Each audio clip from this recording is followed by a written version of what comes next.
Hello everyone, I am the storyteller, and tonight I am here just to help you relax, to drift off to sleep by the sound of the waves, like the whispers of old souls. I know you have come to this video not just to hear the story, but also to find a deep, peaceful sleep. But before we begin, please gently like the video and subscribe to the channel so I can continue to tell you strange stories under the dim moonlight. Where are you from? And what time is it where you live? Just relax. Let your body relax. Put all your worries down by your pillow. Let me take you into a world of mysteries where the wind and the waves mingle and unsolved mysteries are waiting to be told. Are you ready? Echoes in the dark. Michelle Byers woke to the hum of the oxygen machine and the sterile white glow of hospital lights. She had survived the crash. Her husband, Daniel, had not.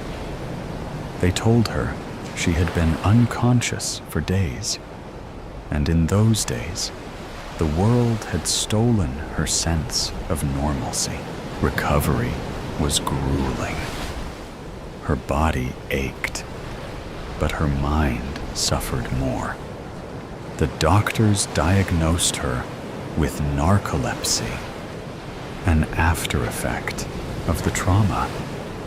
She struggled to distinguish wakefulness from the strange visions that plagued her, but nothing prepared her for what came next. Chapter 1. Fractured Pieces. The house felt empty without Daniel. Michelle moved through the rooms like a ghost herself, touching the furniture, the framed photographs, the tiny details of a life that had once been whole. Every object felt sacred, preserved in time, but also hollow without him. Then the strange things began happening.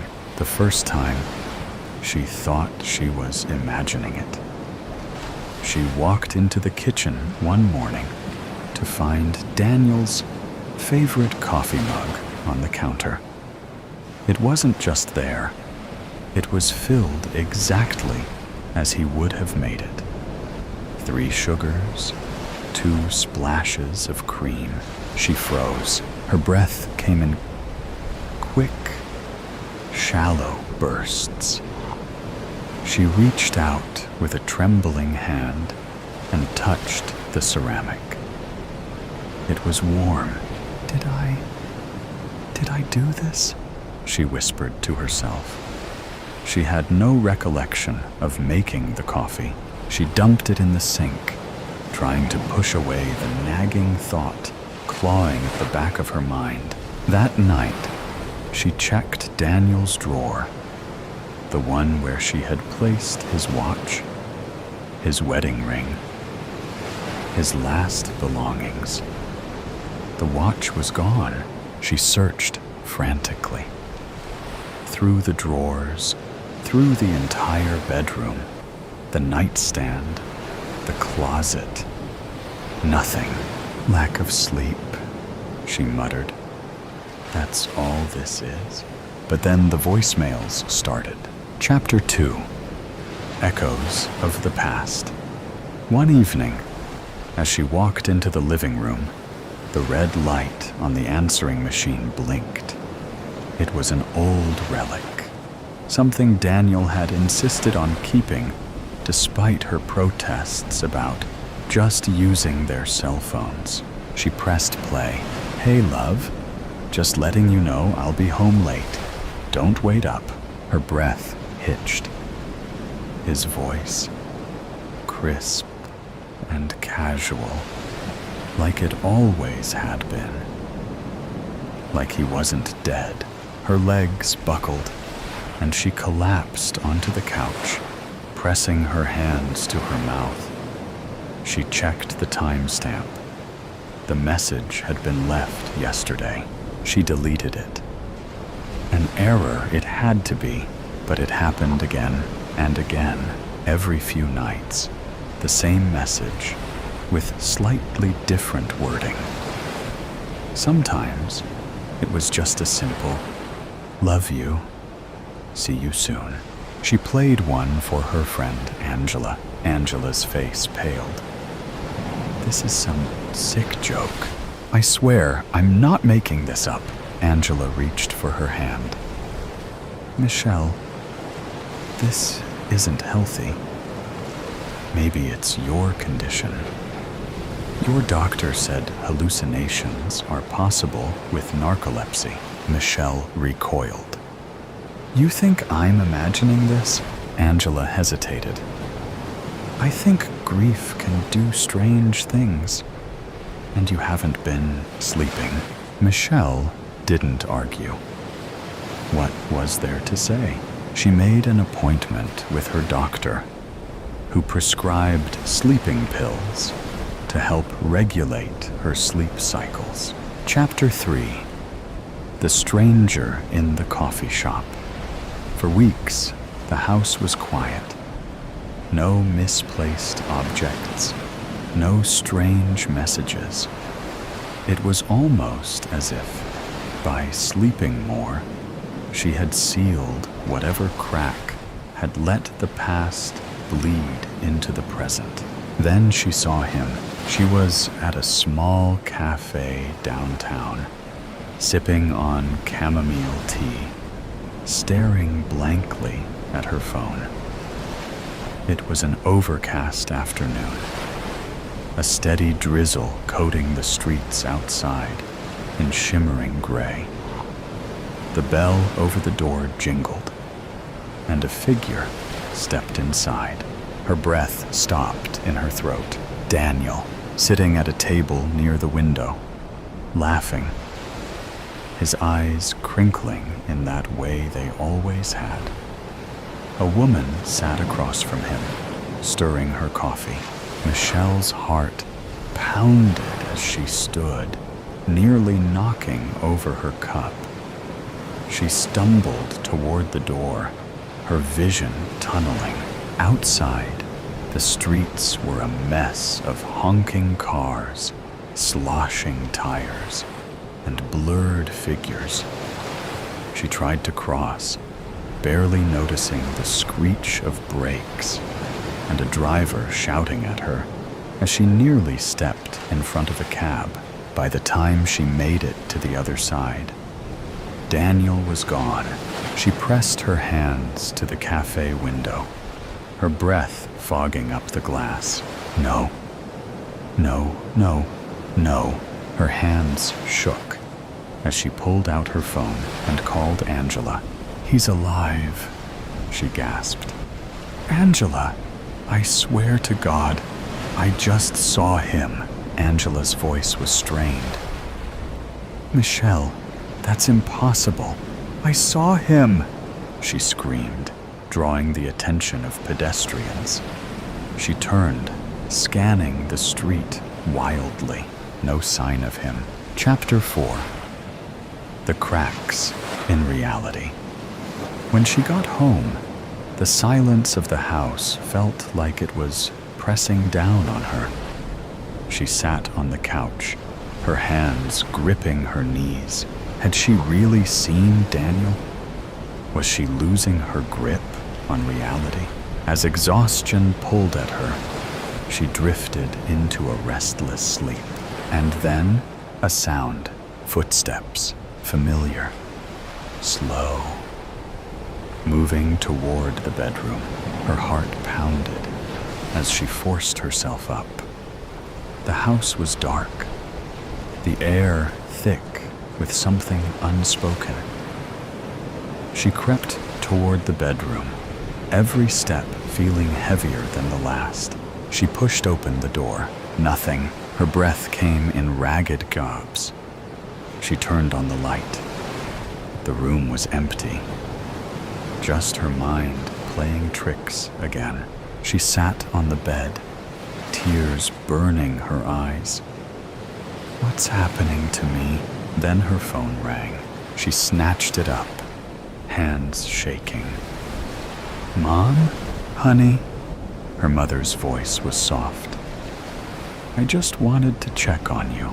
I'm not okay, Michelle whispered. Mom, I saw him. I saw Daniel. Her mother hesitated. Michelle, you know we talked about this before. You and Daniel discussed his wishes in case something happened. You don't remember? A cold wave washed over her. No, we never had that conversation. Her mother sighed. And what about your trip to the lake house last summer? The one he planned? The words stuck in her throat. That never happened. Did it? Then she noticed something else. Her hands, they were different. The faint scar from childhood, gone. The calluses from her years of playing piano, missing. Her reflection in the bedroom mirror flickered for a second. An almost imperceptible glitch, as though the pixels themselves struggled to keep her image in place. Then the bedroom door creaked open. Footsteps, familiar, a shadow in the doorway. Michelle, the voice whispered. Her pulse stilled. Her breath caught in her throat. She turned and saw herself standing there, watching. The world cracked apart. Darkness swallowed her whole. When Michelle awoke, the room looked the same, but wrong. The pictures on the wall were slightly different. Her wedding photo with Daniel now showed them standing in front of a place they had never been. The color of the curtains had changed. Her phone no longer recognized her face. She stumbled to the bathroom, flicked on the light, and gasped. The reflection stared back with blank eyes. Her face, similar, yet unfamiliar. Sharper jaw, eyes a shade too light, skin too smooth. The scar on her collarbone from the skiing accident years ago was gone. A mechanical voice echoed faintly from her phone behind her. System error, biometric mismatch. Please verify user identity. She backed away from the mirror, from the glass that shimmered like liquid for half a second, as if the world was re-rendering itself in real time. She opened drawers, desperate for something familiar, something hers. But the clothes weren't hers.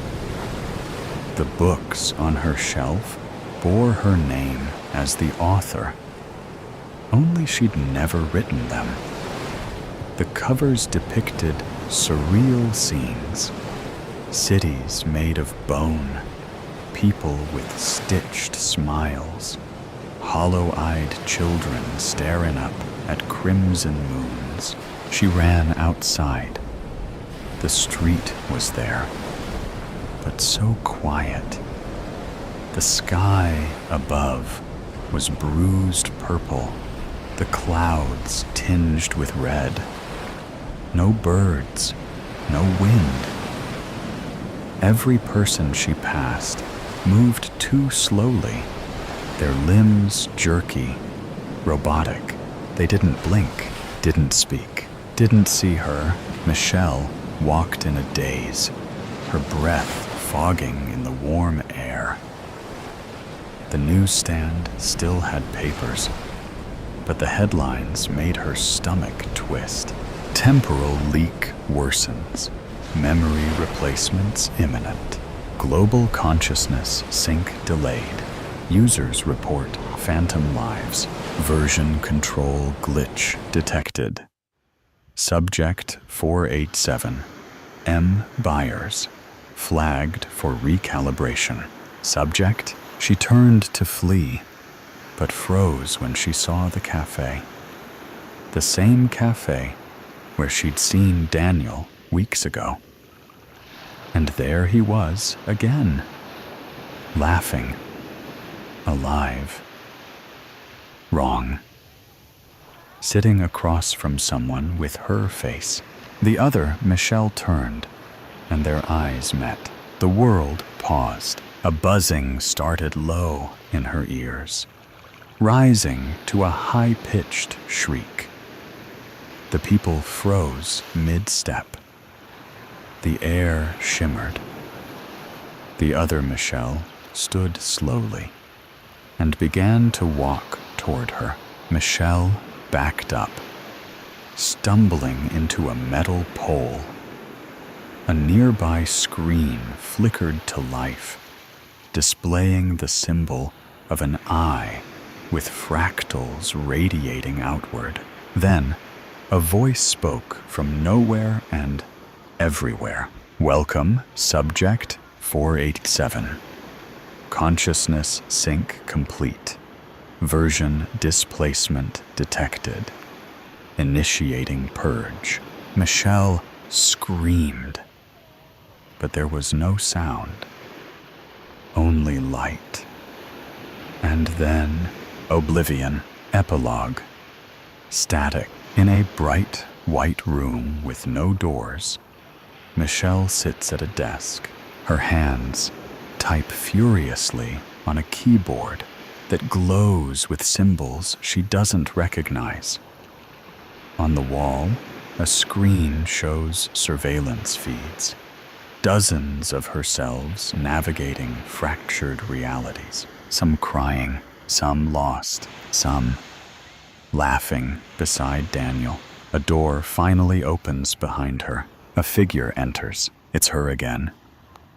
This time, dressed in clinical white, clipboard in hand. Her eyes are cold, unblinking. Reset failed. Clipboard Michelle says. They always fight it. Desk Michelle whispers. They remember too much. Clipboard. Michelle tilts her head. Try a deeper extraction next time. Desk. Michelle nods, tears streaking down her face. Which one is the real me? The clipboard falls to the floor. No answer. The light flickers. The room glitches. And somewhere, in another version of reality, a woman named Michelle Byers wakes up again to the hum of an oxygen machine and the sterile white glow of hospital lights. Was it all a dream, or was this the dream? She doesn't know anymore, and maybe she never did. Lucid Dr. Mira Santos aligns her pen at a precise 90-degree angle to her notepad, then adjusts it to 89. Perfect precision matters. Her office presents an unbroken landscape of whites and grays, walls, furniture, even the spines of journals arranged by height on custom shelving. Her diplomas hang at measured intervals. Harvard Medical School, Johns Hopkins Fellowship, Stanford Neuropsychiatry. I keep having these dreams where pieces of myself are missing, Jamie Whitcomb explains, voice carrying an unsettling familiarity Mira can't place. Like someone tore pages from my story. She observes his hands as they animate his words. Index finger extended, thumb perpendicular. A gesture triggering a microsecond of déjà vu that she immediately classifies. Transient memory phenomenon. No clinical significance. Perhaps we could explore these gaps through guided imagery, she suggests, noting the clock. 2:37. I think my unconscious is getting tired of being ignored, Jamie says, meeting her eyes with unexpected directness. His fingers tap against his knee. Tap, tap, pause, tap. A rhythm that seems momentarily significant, then doesn't. You wrote something about this, actually. How the mind creates increasingly dramatic interventions when we persist in avoidance. Your work on trauma compartmentalization changed how I understand myself. Mira's hand pauses. Few patients research their therapists so thoroughly. She glances down and notices a blue smudge on her thumb that wasn't there moments ago. When not directly observed, it seems to shift slightly, like water finding its level. After Jamie leaves, she documents. Patient demonstrates unusual knowledge of practitioner's methodology. The words form in reassuring black ink. She categorizes the blue smudge. Stress-induced perceptual anomaly. Clinical terminology creates immediate distance. Safety through classification. Her calendar displays afternoon appointments with a precise rectangle marked personal reflection at 2:30 each day. Time methodically scheduled for not thinking about what happened. 300 days of structured avoidance. She notices blue ink spreading in tomorrow's reflection block. Jamie Whitcomb, second consultation. She has no memory of scheduling this. Dr. Chen appears in her doorway. Mira, you've scheduled during your personal time tomorrow. The patient required accommodation. She lies with clinical detachment. You haven't adjusted that time block in almost a year, he observes, eyes lingering on her hand, where the blue smudge seems to pulse with her heartbeat. Her apartment mirrors her professional space, meticulously organized in whites and grays. She moves efficiently through rooms systematically purged of memory. Each belonging serves logical purpose, control through environmental precision. Her path includes a mathematically precise 60-degree turn at the hallway's end, gaze sliding past the single disruption in her colorless sanctuary. A cerulean blue door she hasn't opened in 300 days. For a heartbeat, vanilla shampoo scent registers. Small fingers sticky with breakfast syrup. A child's laughter, like wind chimes. Pulse accelerates. Tachycardia, 97 beats per minute. Respiratory rate increased 18%. Diagnosis: acute stress response. Treatment: continued avoidance. She walks past, careful not to touch the blue. Mira prepares for Jamie's second session, straightening her already straight pens. The blue stain has spread overnight, now covering her palm entirely. She tugs her sleeve lower. Patient demonstrates unusual knowledge of practitioner's methodology, she writes. Possible prior envy. She stops. The words appear in blue ink despite her black pen. She selects another. same result. Equipment. Malfunction, statistically improbable. Perceptual anomaly, equally unlikely. Classification, inconclusive. When Jamie enters, the room temperature drops 3 degrees. Calibration error, surely. The clock's second hand stutters. Tick, pause, tick, tick. Stretching moments unnaturally. Mira's breath forms small clouds that hover before dissipating. "I researched you," she says, professional tone brittle. "Your contact information leads nowhere. Perhaps I don't exist within your acceptable parameters," Jamie replies, something shifting behind his eyes. His features seem unstable today.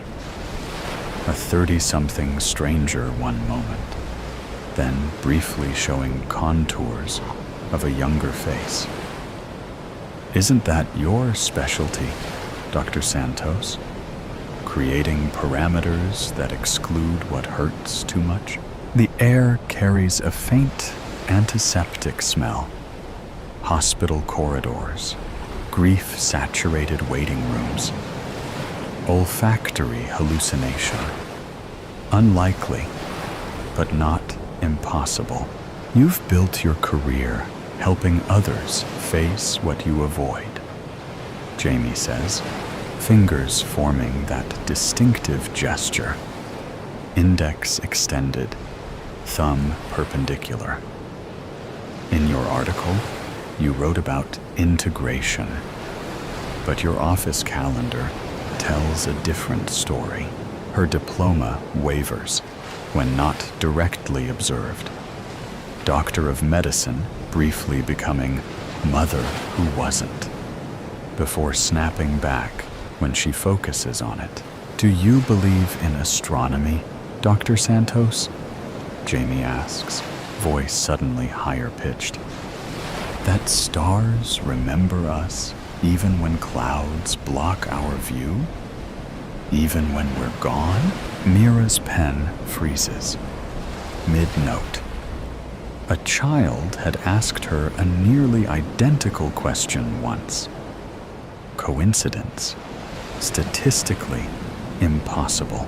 "We should focus on your experiences," she attempts, but her voice falters. "Like you focus during your personal reflection blocks?" His eyes shift color momentarily, from brown to startling blue. "The time you carefully schedule for not remembering?" The antiseptic smell intensifies.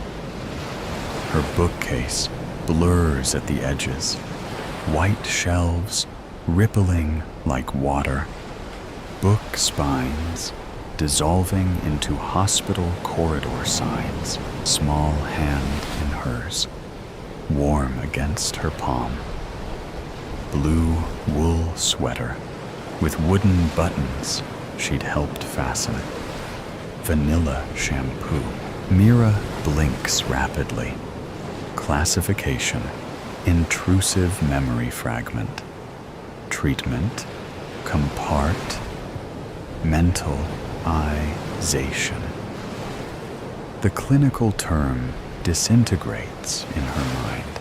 "You're diagnosing yourself in the third person," Jamie observes, his voice oscillating between adult articulation and childlike directness. Does Harvard teach doctors to hide inside words when feelings get too big? The pen in her hand turns liquid, blue ink flowing across her fingers in tiny rivulets that form star-like patterns on her skin. When Jamie leaves, or did he simply fade, Mira attempts to reorient. She aligns her pen perpendicular to her notepad, but blue ink pools beneath it, refusing containment. Dr. Chen enters without knocking. The room temperature normalizes instantly, but blue stains remain across her notes, her desk, her hands. The Wilkins consultation, he says with unusual directness. They've requested another therapist. Said you seemed elsewhere. I maintained appropriate clinical distance, she recites. Like you maintain distance from the children's ward? His tone softens. 300 days, Mira. I saw you outside the memorial wall yesterday. He studies her, colleague and friend, visibly conflicted. Remember Elliot at the fundraiser concert? That Chopin nocturne we practiced for weeks? Him turning pages with that perfect timing? Chen's fingers mimic playing piano keys. When I asked how he knew exactly when, he said, "The music tells me," Mira finishes, throat constricting. It gets ready to need more space. Chen places a blue folder on her desk. You told Phillips to compartmentalize grief. That's not what you taught before. The patient demonstrated. The patient was mirroring your strategy. Chen interrupts gently. Look at your hands. The blue has spread past her wrists, pulsing with her heartbeat. That night, the blue door PULGLSES with its own tutha. Mira arrives for Jamie's third session to find him already seated. Today, he wears a blue sweater with wooden buttons instead of his usual suit.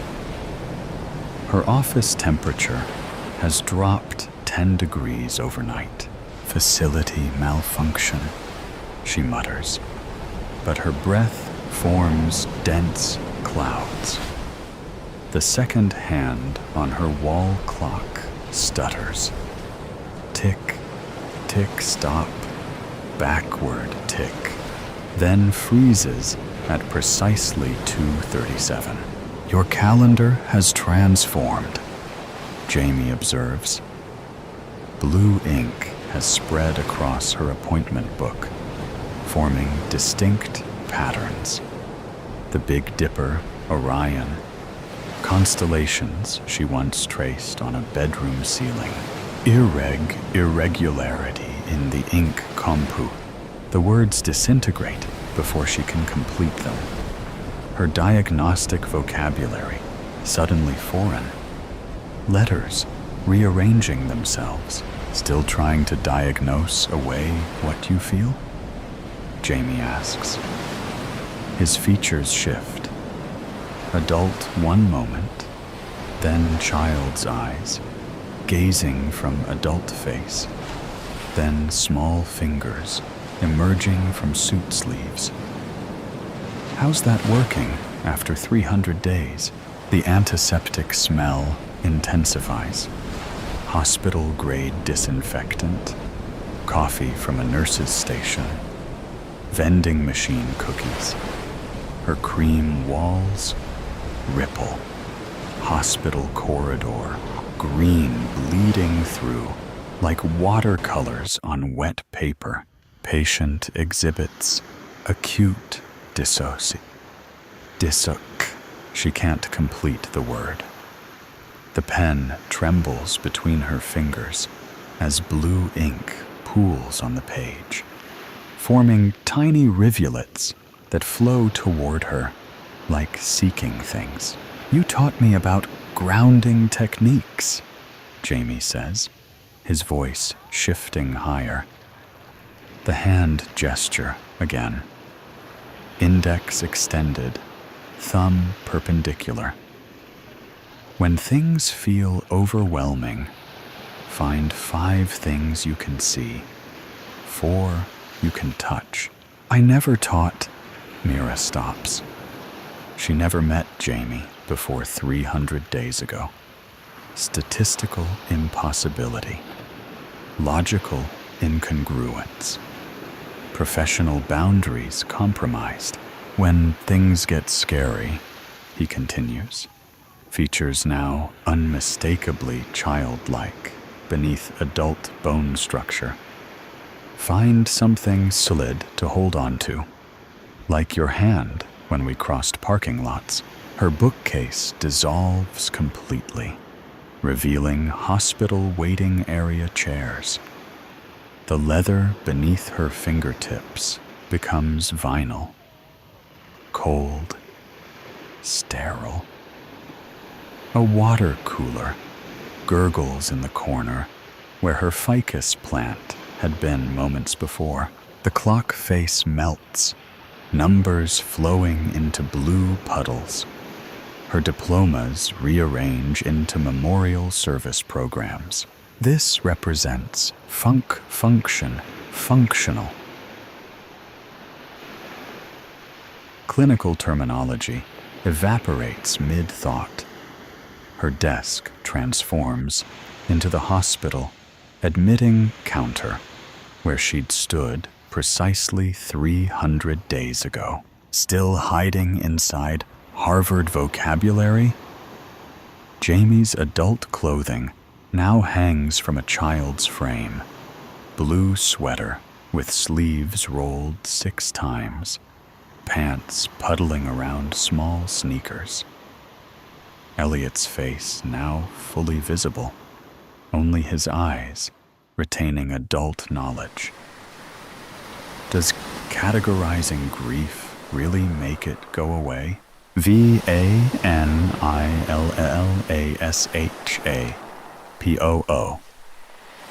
Apple detangler. Chocolate milk breath. This isn't Her hands convulse, sending her pen spinning across the floor. This cannot.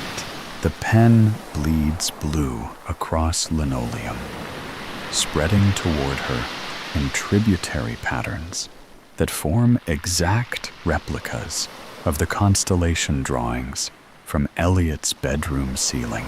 Rain hammers against glass. Rhythmic squeak thump of wipers fighting deluge. Her phone vibrates against her ear. Dr. Chen's voice, tense with urgency. I understand this patient is in crisis, she hears herself say, but I'm driving with my son. Can I call you back in 5? Mommy? Elliot's voice from the back seat. Do stars remember us, even when we don't remember to look at them? A question deserving thoughtful response. Philosophical inquiry from a 5-year-old mind. Her eyes flick to the rearview mirror, his serious expression awaiting wisdom instead of to the road ahead. Her choice, her responsibility. Headlights through rain. Blinding. Impact. Metal screaming against metal. Her body thrown forward. Airbag deploying half-second too late. The silence after. You treat this like a case study in your textbook, Jamie Elliott says, now entirely child-sized, but speaking with impossible adult knowledge. Is that easier than admitting you chose the phone call over watching the road? The words DIETONATE inside her chest. Breath fracturing. Pulse arrhythmic. 300 days of defenses disintegrating. Post-traumatic stress with complete language fails completely. Her vocabulary, once armor against emotion, now meaningless sounds against memory's tide. Hospital corridor stretches infinitely before her. Antiseptic burning her nostrils. Time frozen at 2:37 a.m. The moment unchanged despite 300 days of scientific distance. 300 days of personal reflection spent deliberately not reflecting. She reaches for Jamie/Elliot, but her hands pass through his form, encountering only absence. Not hallucination, but memory materialized. I wasn't. The truth rises like floodwater, threatening to drown her. Clinical terminology evaporating. Harvard training useless against grief's undertow. I wasn't paying attention when it mattered most. Her hands shake uncontrollably. Blue ink flows across the floor, spreading from her pen, her notepad, her appointment book, all the places she's documented others' pain while refusing to acknowledge her own. My entire career, she whispers, helping others face what I couldn't bear to see. Mira finds herself kneeling on cold hospital tiles, forehead against sterile floor, professional identity dissolving in tears, suppressed for 300 days. I chose the phone call over watching the road. She confesses to emptiness, to absence, to irreversible consequence. The hospital corridor wavers, then dissolves. She's back in her office, familiar space rendered foreign by truth. Blue ink surrounds her, no longer threatening, but awaiting direction. Her diplomas, once sources of pride, now seem incomplete chapters in a larger story. She drives home through rain, no longer calculating statistical probabilities of hydroplaning, but feeling water against glass. Her clinical detachment, once armor, now recognized as barrier.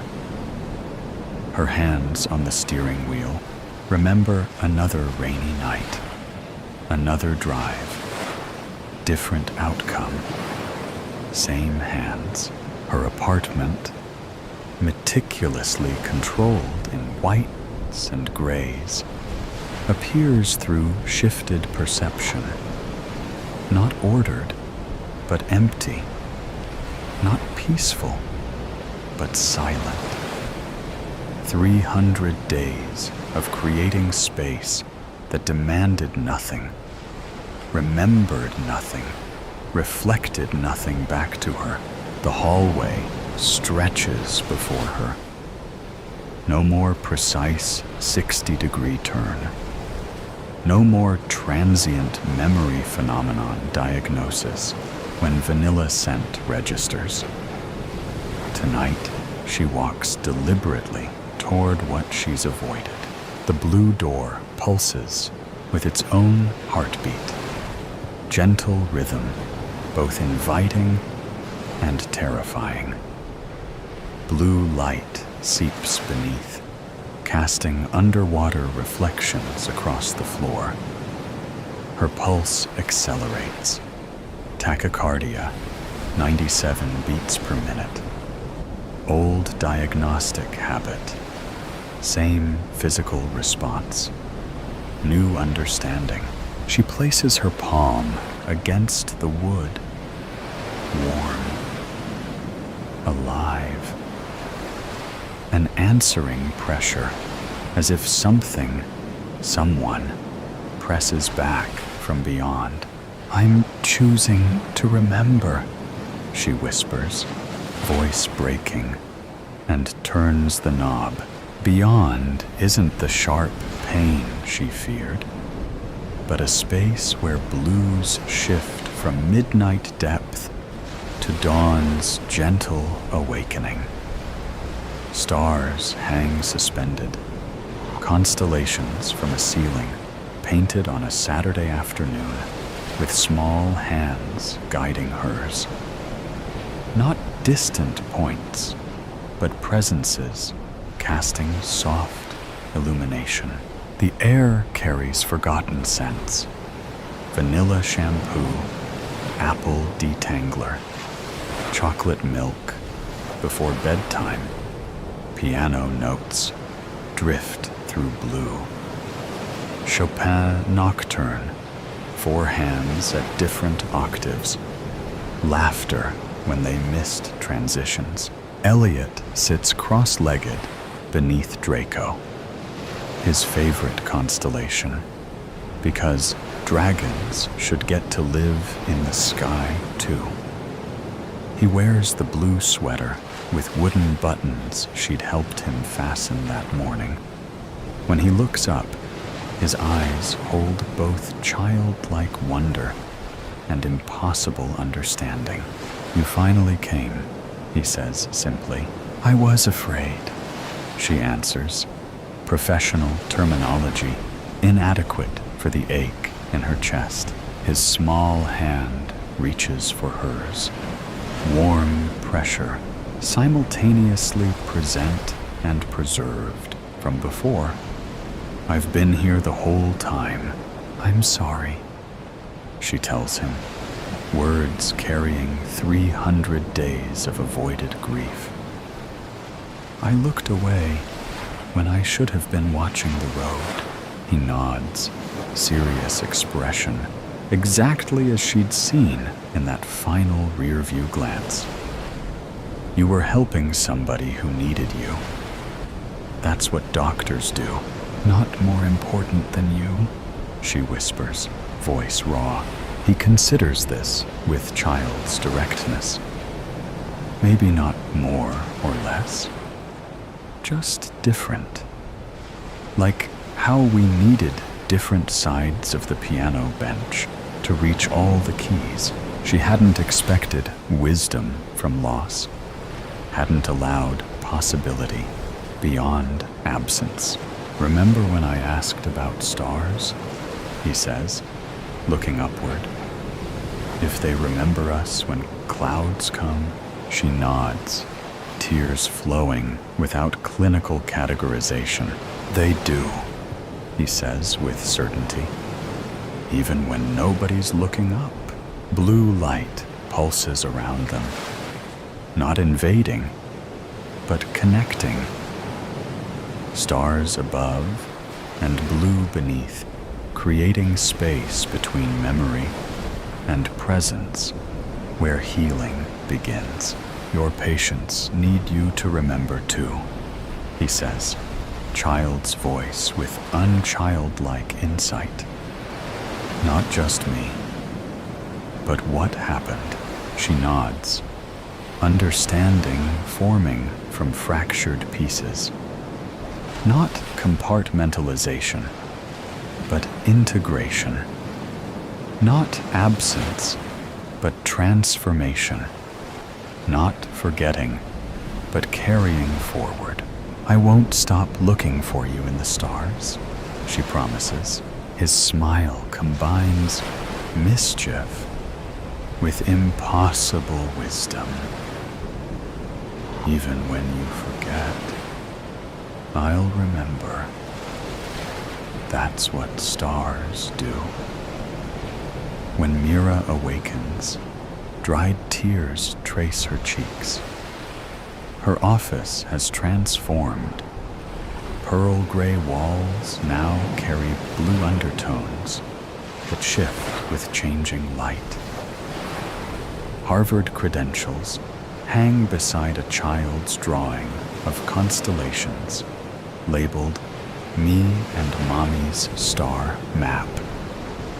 The clock runs smoothly past 2:37, That moment acknowledged rather than avoided. On her desk sits a fountain pen filled with blue ink.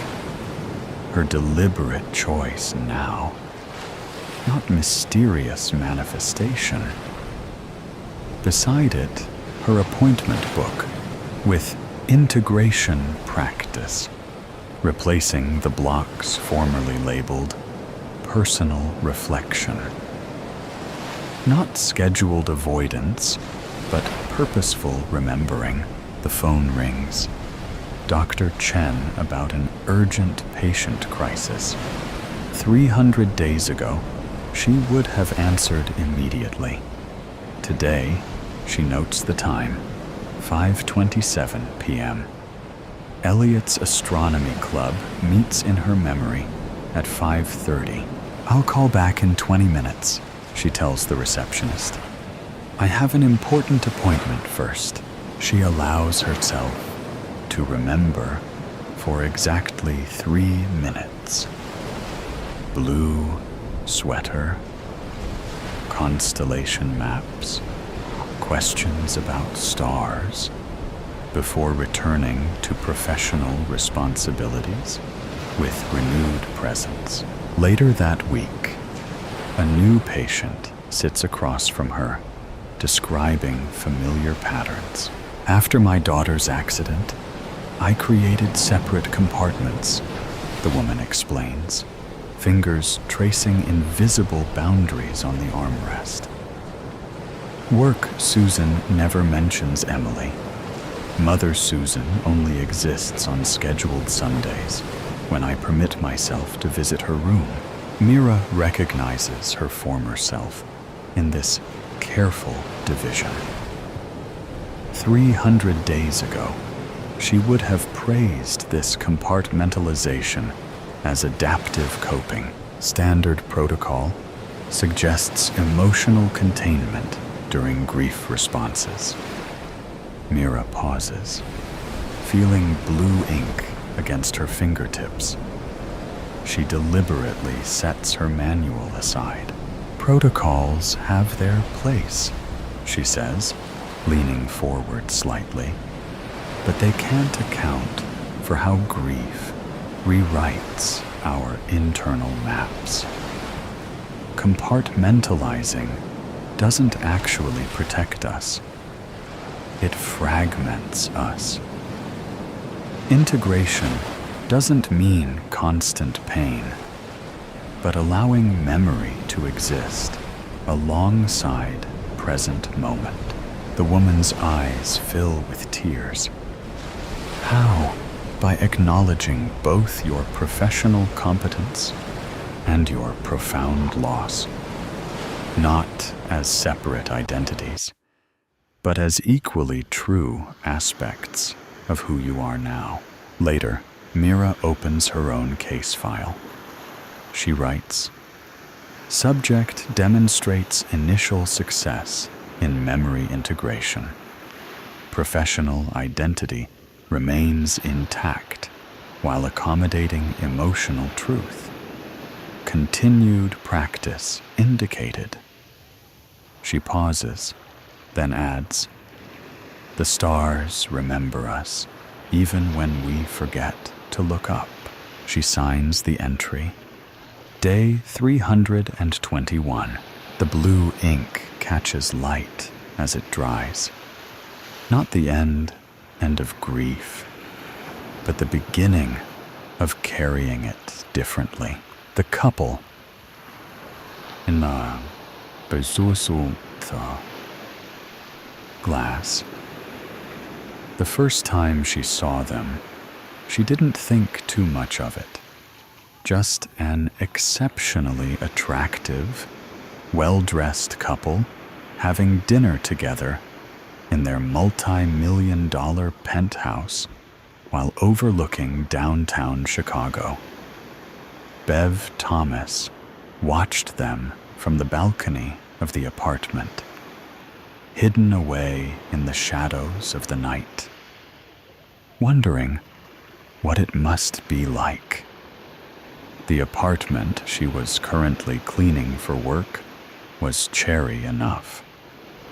But nothing compared to the place these two lived in. She'd studied them, admired them, became invested in them. But never once did it occur to her during that first sighting that anything was wrong. The woman wasn't just beautiful. She was elegant. Elegant in the way that women just weren't anymore. Audrey Hepburn, Grace Kelly, Jackie Kennedy. Women who embodied class, charm, and fashion. The woman in the window looked as though she belonged on that same list, regardless of the fact that she was completely unknown to Bev. She wasn't a celebrity, wasn't an actress or a singer, and Bev didn't recognize her from the world of politics. She was just a stunning, refined, angelic individual who looked as though she'd descended from heaven itself to grace the earth with her beauty. She wore a ball gown of sorts, pale yellow, and doused in what Bev could only imagine were real diamonds from the way the material shimmered. Bev couldn't help but allow the jealousy to set in. How could one person have it all? If her looks weren't enough, there was the man seated across from her. He was unrealistically handsome. She was convinced he'd had work done to make him look that way, like he'd just arrived from a factory somewhere. But inside, she doubted it. Something about his face told her it was all natural. He landed somewhere between Paul Newman and Henry Cavill. From the Newman side came the piercing blue eyes, so deep in color that Bev could see them clearly from the balcony across the boulevard. The stubble of a full beard gave him the timeless, rugged quality. But then came the Cavill features. A strong, chiseled jaw, a full head of wavy auburn hair, and a physique that looked as though Michelangelo had risen from the dead and carved it himself. Bev's life could have stayed perfectly normal if it had only been that one time, but it hadn't. She cleaned that apartment 5 nights a week for an owner that was in town once a year, and every single night she found them in that exact same spot, just looking at each other. The second time, she found herself talking out loud about it. After all, it was just her. The walls weren't going to be critical of her self-monologue. The hell are they doing? Every night? She whined as she dusted away at the shelving and priceless decor. If I had money like that, I'd never cook another thing ever again. Then it occurred to her, and she nodded to herself at the realization. Probably a personal chef brings the 5-star menu to their front door. Unbelievable. She watched them as they ate, trying to imagine what the steak and asparagus tasted like when you were that well off. But from what she could tell, they didn't seem to enjoy it all that much. Probably eat like royalty so much that the glamour wore off, she'd thought. She'd forced herself to ignore them after that for the entirety of the second night. It was when she arrived for her shift on the third evening that the situation started to feel off. Something just wasn't quite right about them. Third night in a row, and there they were, seating by the window, candlelit dinner and champagne. It was like watching someone's anniversary on a loop. That night, she didn't ignore them. That night, she actually moved a chair from the other side of the living room to the window where she could make herself comfortable as she stalked. She began to realize small details about them. Their clothing had changed, but their expressions were exactly the same. Stoic. As she watched their rendezvous unfold, she noticed that neither of them took a single bite of their meals or a solitary sip of their wine. Odd. Then there was Prince Charming's facial hair. The stubble had been there to begin with, but now the shadow of a budding neck beard was now showing. He hadn't shaved in a few days. It wasn't all that peculiar, but something about the couple told Bev that these weren't the kind of people who let hygiene go unattended. It was like the thing in the photo, not like the others. As she studied their faces, she noticed that they both looked exhausted, like they hadn't slept much. The final observation she made was that they never moved from those seats. When they did shift in place or push food around on their plates, their movements were subtle, almost careful. It became almost irritating for Bev. At first, she'd enjoyed daydreaming about what their world must be like. But now the show was becoming a bore. She moved the chair back to its spot on the other side of the room and ignored them as best she could for the rest of her shift. But when she returned for the fourth and fifth night that week, she found them there still, staring at each other and never moving.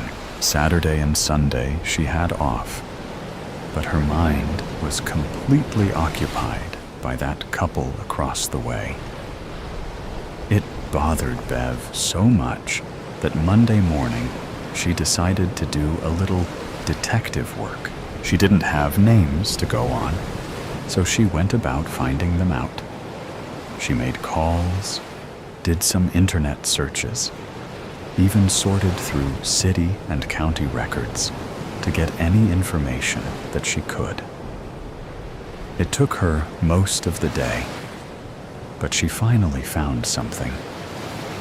The penthouse on the 42nd floor on the left-hand wing belonged to a man named Doug Allen. He was some sort of financial wizard and had obtained an enormous amount of wealth day trading. From what Bev could tell, he'd never been married. Must be a girlfriend, she thought. But then she called the front desk of the building the penthouse was in and discovered that Mr. Allen hadn't used his personal entry sensor or code in over a month. When she went in to clean the apartment that night, they were there again, sitting by the window, looking like a set of puppets. It was too much for Bev. She was too invested. She made her way across to their building and waited outside until a stranger walked in, walking in behind them and onto the elevator as if she belonged. Thankfully, the ladies at reception were fully engaged in a conversation about the latest episode of Yellowstone and hadn't noticed. When she arrived on the 42nd floor, she found herself in a hallway that offered only 4 options. One penthouse door for each wing of the building. She approached their door and immediately noticed the "Do Not Disturb" placard that hung beside it. She was so nervous, she was shaking. But this couple had completely polluted her days and nights. She had to know what was going on if she ever wanted to get back to reality. She didn't know what she would say when they answered, but she decided she would figure it out as she went.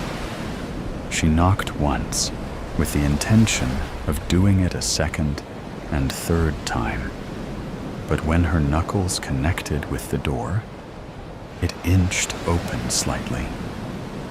It hadn't been properly latched.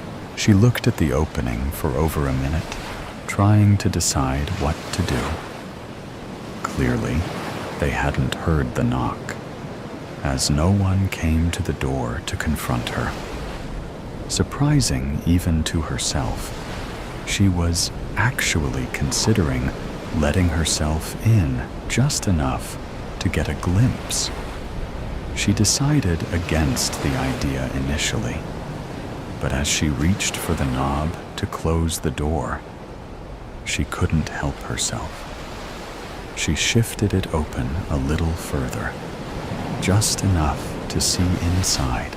There was a small table in the center, and on the top were dozens of photos and documents. She'd come this far. She needed something to satisfy her insatiable interest. She approached the table and began to peruse the contents.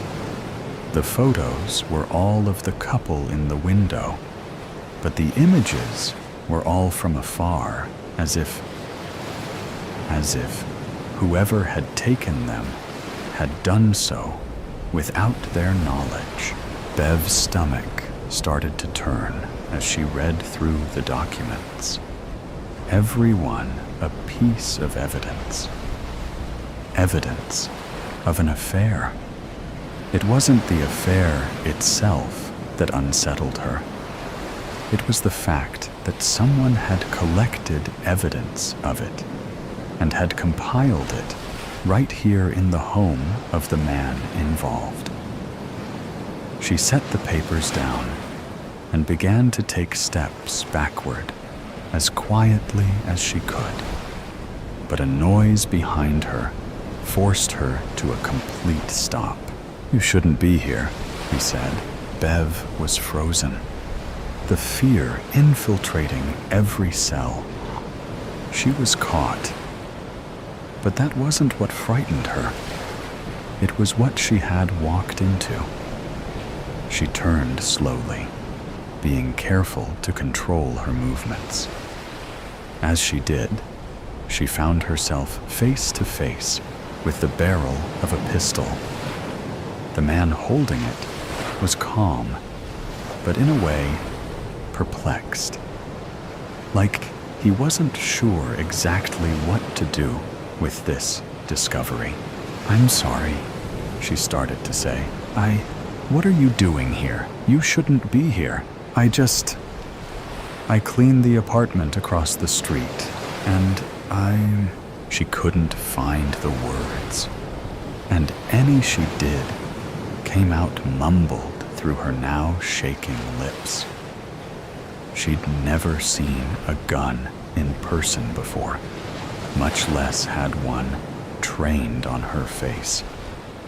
She couldn't think, and she could hardly breathe. He raised his free hand and rubbed his forehead as if working through a complicated mathematical equation. "Move," he said. "What?" "I said move into the dining room," he said, waving the gun in the direction she was to go. She did as she was told.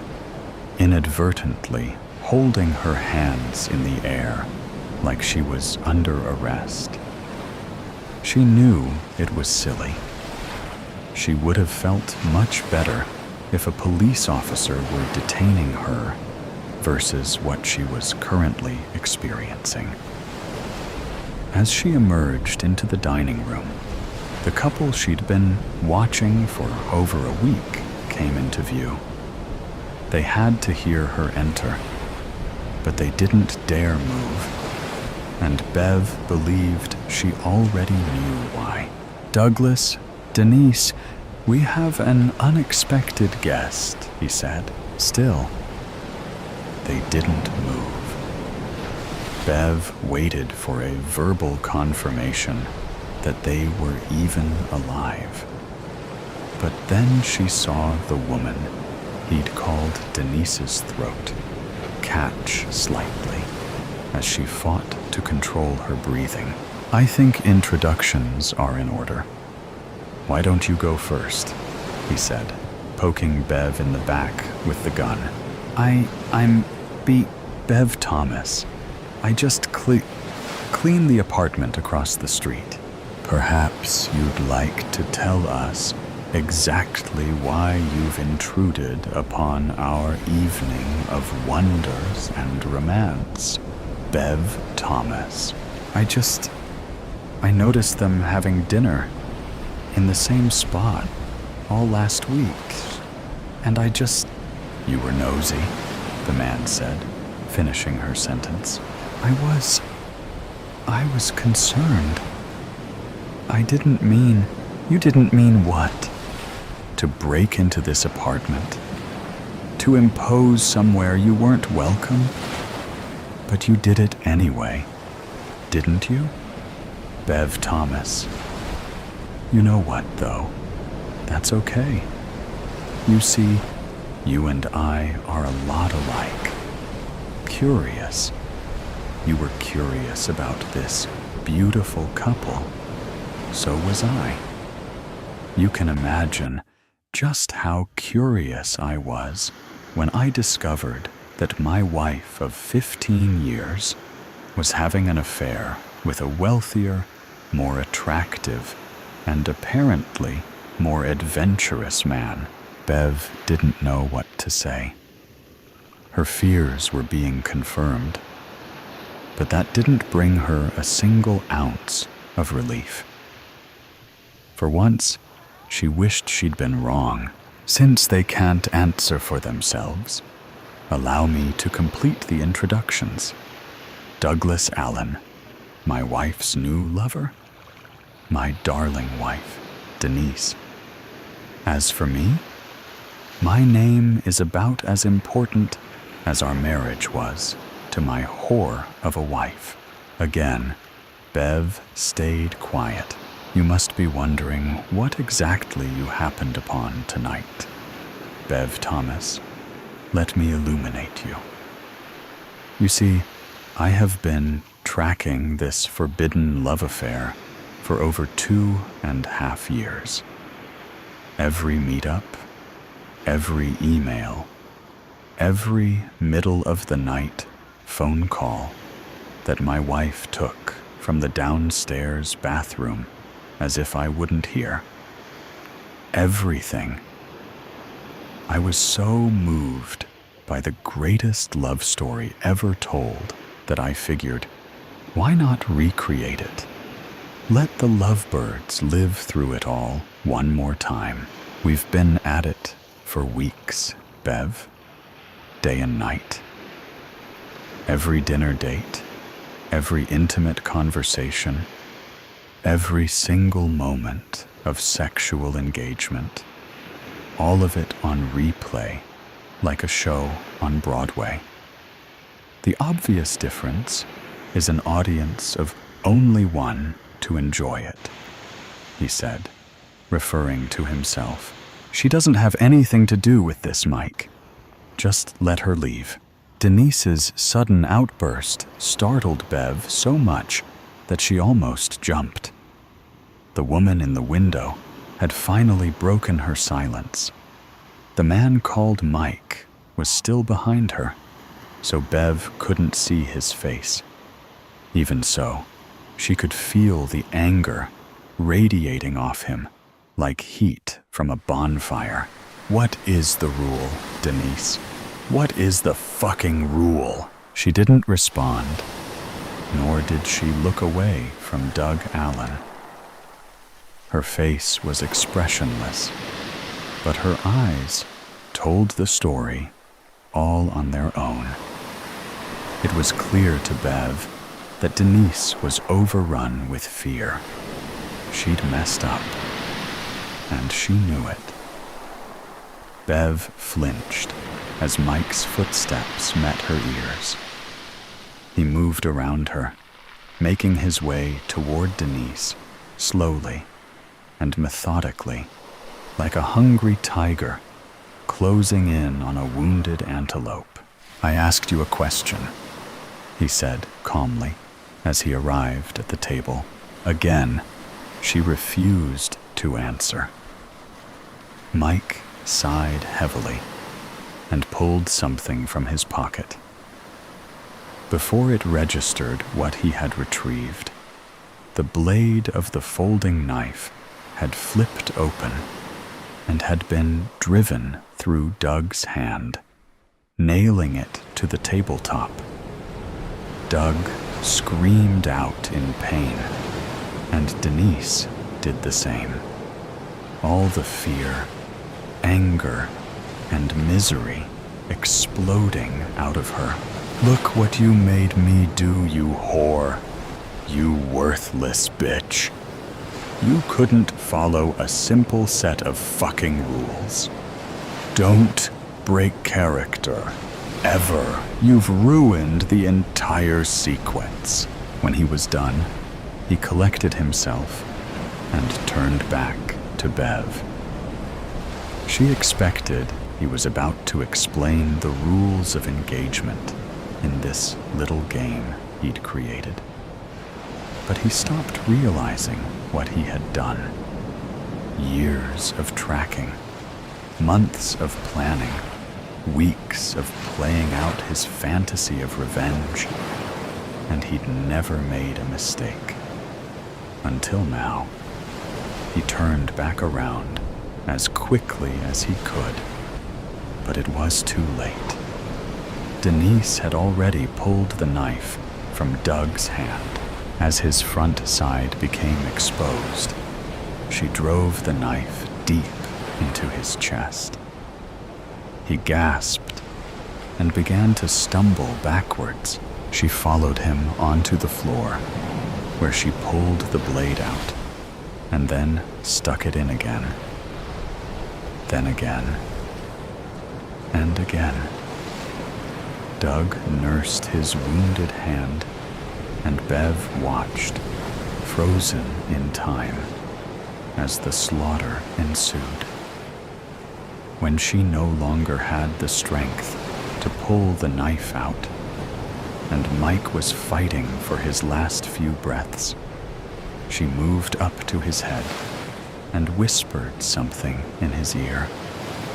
His eyes went wide, then slowly shut, as the final bit of life departed from his body.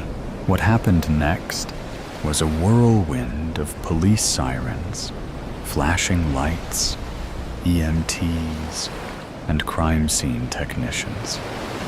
People in uniform taking Bev's statement again and again.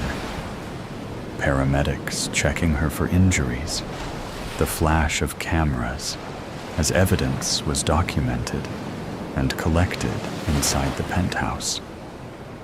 She couldn't bring herself to say much of anything, but she hung on every word as Doug and Denise detailed what they had been through while captives of a madman, driven to the edge of sanity by pure rage and jealousy. When the police had finished their questions, and just before the pair were swept off by an ambulance to receive further medical attention at the hospital, Bev had time to ask one single question. She approached the back of the ambulance and looked up into Denise's eyes. There is so much I don't understand. I'm glad you're both okay. But what did you say to him? At the end, Denise smiled to herself, like she was about to reveal a childhood secret she'd always promised to take to the grave. She leaned down close so that she could whisper and still be audible. I told him the truth, that Doug and I knew he was following us for months, and we kept at it anyways. I told him that it made it that much more exciting that he was seeing everything we were doing, and it just made us want to do it that much more. I told him that, and I told him that the only thing better than Doug and I tearing into each other with him knowing was doing it all over again in front of his pathetic face. Before she could say anything more, the paramedics came and secured the doors. Bev watched, speechless, as the ambulance pulled away. Since she didn't have any injuries, she didn't need to go to the hospital.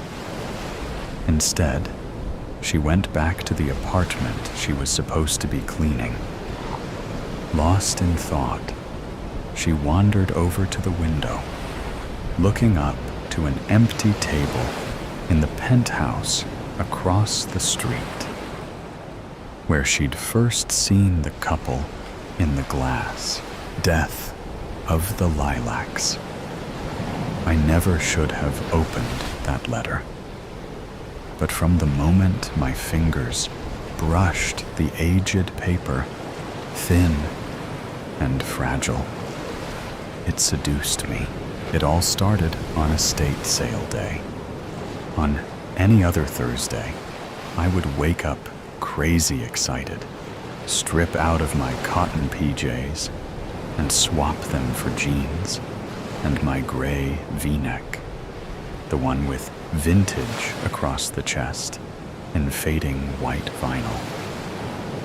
I would appreciate the scent of the fresh lilacs that had just bloomed outside my window, their enchanting aroma drifting in as a passenger on the early morning breeze. Then I'd head out for a long, adventurous day of treasure hunting. There's something magical about rescuing a forgotten piece of furniture or trinket. It drives me, knowing that each piece will start a new life, absorbing new memories. It is intoxicating. But that Thursday, I woke up with an uneasy feeling that I immediately brushed off, assuming it was residual bad dream funk. Through my vintage lace curtains, I could see evidence of a cloudy day, doing nothing to brighten my spirit or improve my mood. And then there were the lilacs. This morning, their fragrance was thick, overpowering, and instantly turned my stomach. With an irritated mumble, I reached over and slid the window shut with a sharp thud. Pulling the blanket over my head, I heavily considered going back to sleep. However, 15 minutes later, I was dressed and headed out the door. Unheard of for me. It was as if I had somewhere urgent to be, but when I checked my calendar app, there was nothing booked. As I locked the door behind me, the heavy scent of the lilacs filled the air, overbearing and inescapable. They had sprung up from out of nowhere just a few weeks ago, their soft purple and white blossoms spilling over the wooden railing of my front porch. At first, I welcomed them, admired them, but now they felt invasive, their presence needling at my already fraying mood. I had been at the first sale of the day for about half an hour, and it seemed like a bust.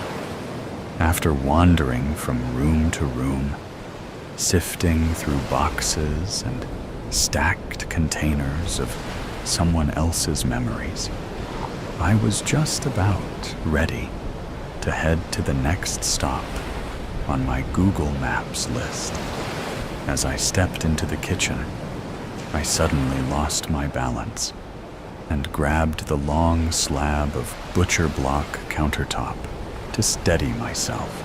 Instantly, my senses were overwhelmed. Years of long-forgotten Sunday morning breakfasts, afternoon bread proofs, and late-night Christmas cookie bakes. The heavy scent of bacon and coffee made me dizzy and hungry at the same time. I heard a child laughing and turned to see a little girl hiding her giggles behind a cupped hand as she pointed at Tom, chasing Jerry across the flickering screen of an old tube TV. Then a scream rang out, sharp and raw, echoing into my soul, almost as if it came from within. As I released my grip on the countertop, I spun around to see what had happened. Instantly, everything changed. The warm scents of breakfast were gone. The little girl, gone. The TV wasn't even plugged in, its frayed cord hanging eerily off to the side. It was just the humdrum sound of a normal estate sale, with people milling about and haggling the cashier with lower price offers. I just stood still, trying to breathe and make sense of what had just happened before I could grasp any ounce of stability. A sudden ding from the oven sent me nearly jumping out of my own skin. I bolted past the cashier and straight for the front door. Edith, I stopped. My feet, my heart, and my breath. Everything just stopped. My body turned and drifted past the "Watch Your Step" sign as I felt pulled down the wooden steps into the garage. It sat still, empty of people, empty of life, yet oddly full of the scent of lilacs. Why couldn't I escape it? I hadn't been in this room yet. I had peeked inside earlier, but it seemed full of things I usually ignored. Pesticides, old mulch, motor oil, nothing that belonged in an antique booth. Yet here I was, drowning in the scent of lilacs with not a bloom in sight. Why had I come? I wanted to leave. All at once, sunlight pushed its way through the clear glass windows of the garage door, spilling onto a small, frail woman seated at the desk in front of me. The same desk that, just seconds before, had been buried beneath years of dust and piled high with empty boxes. An old ladder leaning against one side. All of that was gone now, and I could smell breakfast again.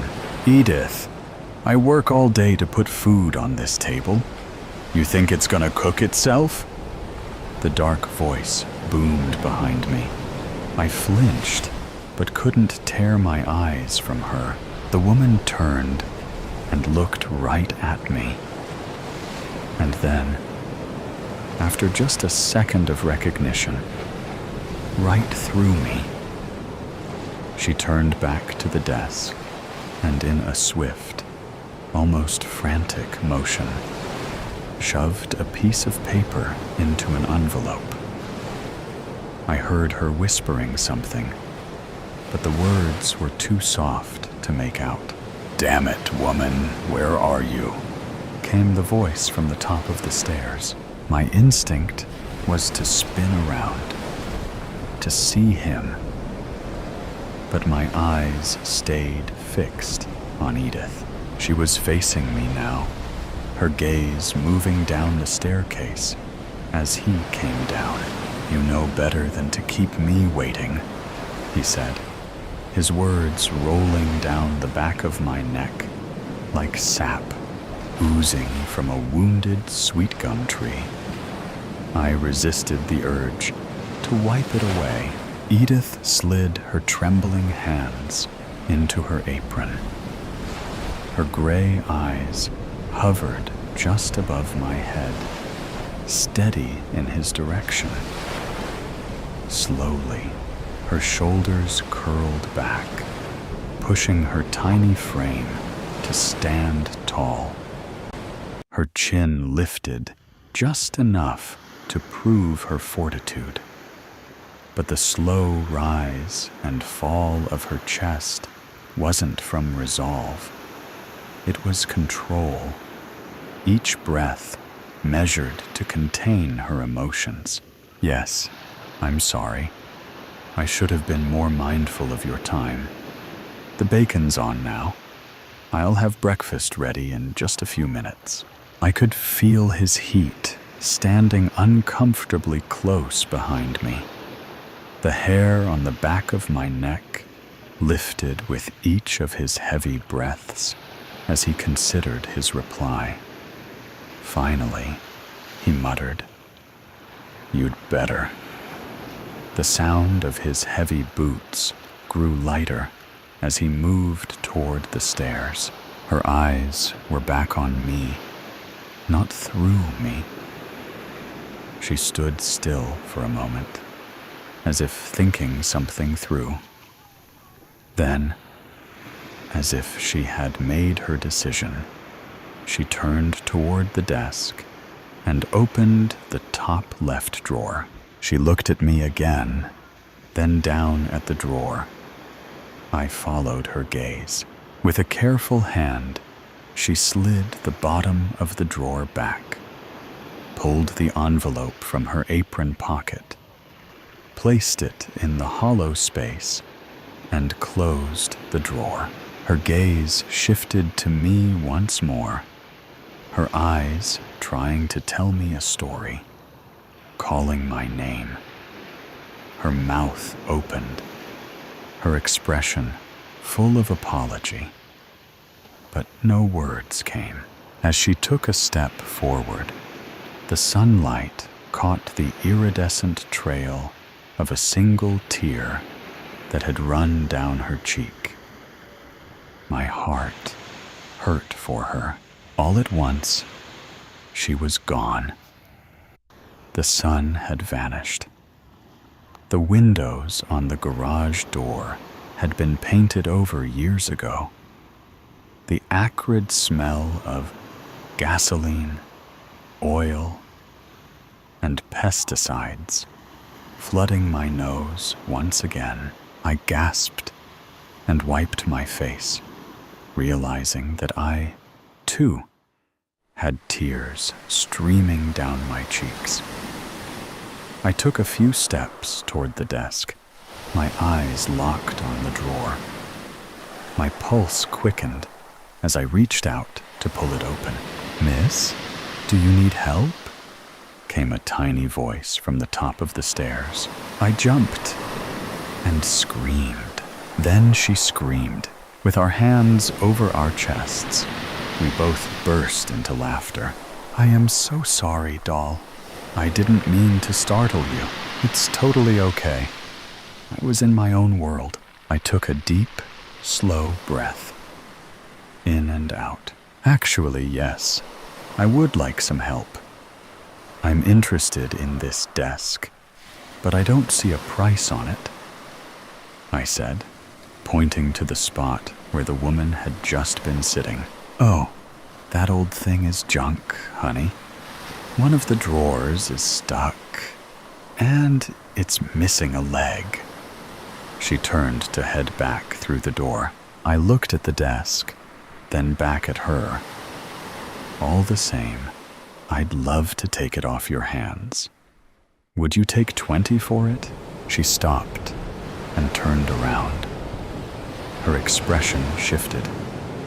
I could see the dollar signs in her eyes and a slight hint of a smirk on her lips.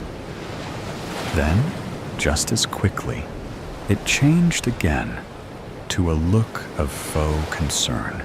Well, that did belong to the homeowner, and I am trying to get the family top dollar.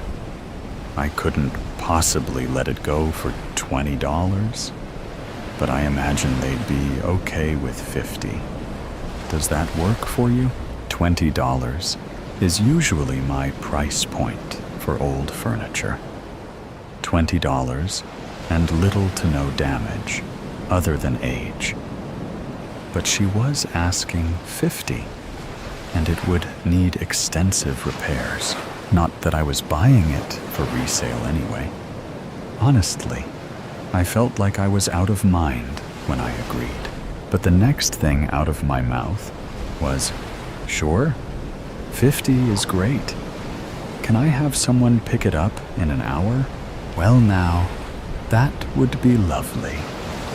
The edges of the woman's mouth curled into a slow, knowing grin, full of satisfaction, like a cat licking cream from its whiskers.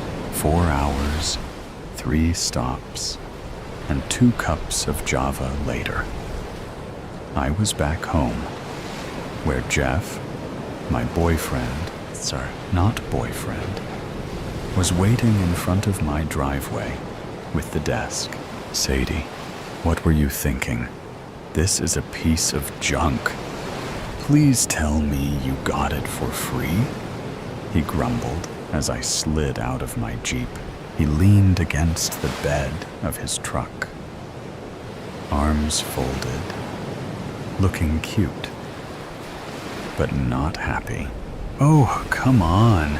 You can see it has great bones, I said, resting my hand on the side of his face as I stood on my tiptoes and gave him a light kiss. He looked into my eyes, sighed, and wrapped his arms around me. You owe me. I smiled. Okay, where do you want this thing? Back porch, please. Why don't you go make us something to eat while I do your dirty work? You got it, I said with a wink. As I walked up the sidewalk, my stomach sank. The lilacs, so full and lush just hours ago, were dead. Their once vibrant petals had shriveled, decay clinging to them, burnishing the edges with shadow. Even though it felt morbid, I reached out to brush one with my fingertip. It crumbled to dust, carried away on the wind. I had enjoyed them while they lasted, until this morning. Now, an ominous feeling settled in my chest, hauntingly familiar, though I couldn't understand why. The scent had been overwhelming earlier, almost stifling. And while I didn't necessarily want them back, their sudden decay felt oddly personal. 10 minutes later, we sat on the back patio, eating lunch and staring at the desk. I debated whether I should tell him about what I had experienced earlier. We had been seeing each other for about 6 months, and things were going mostly okay. He didn't want to put a label on things, which felt like a little bit of a red flag. But I wanted to see where things went a little longer. He had some great qualities. Only time would tell if they outweighed the rest. I really did want things to progress between us. And they say communication is key. So I decided to tell him. As I told him the story, he ate his chicken salad sandwich and slurped his lemonade, his eyes fixed on me, except for the occasional glance at the desk.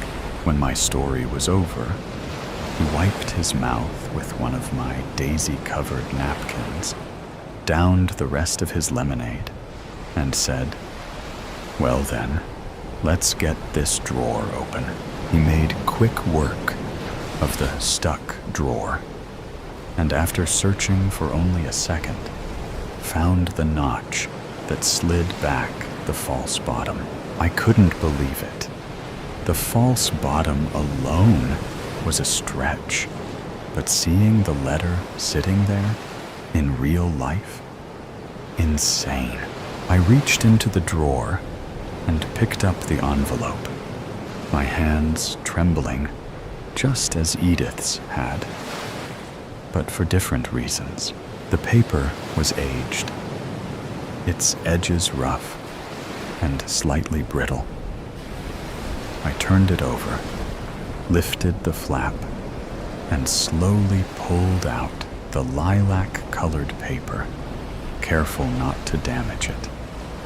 Hauntingly beautiful.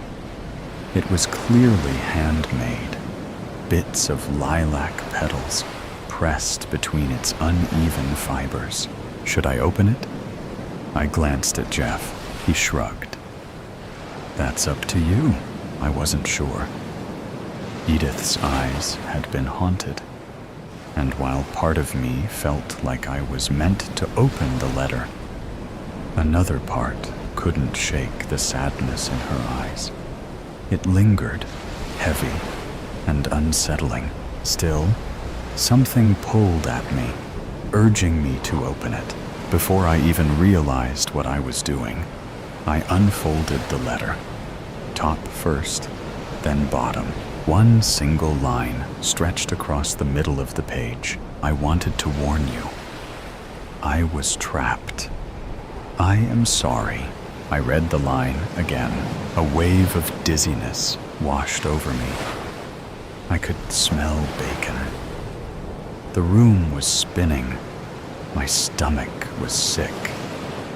Somewhere in the distance, Jeff was calling my name, but it was faint, muffled. The air was thick, damp and dank, clinging to my skin like old mildewed laundry left to long in the wash.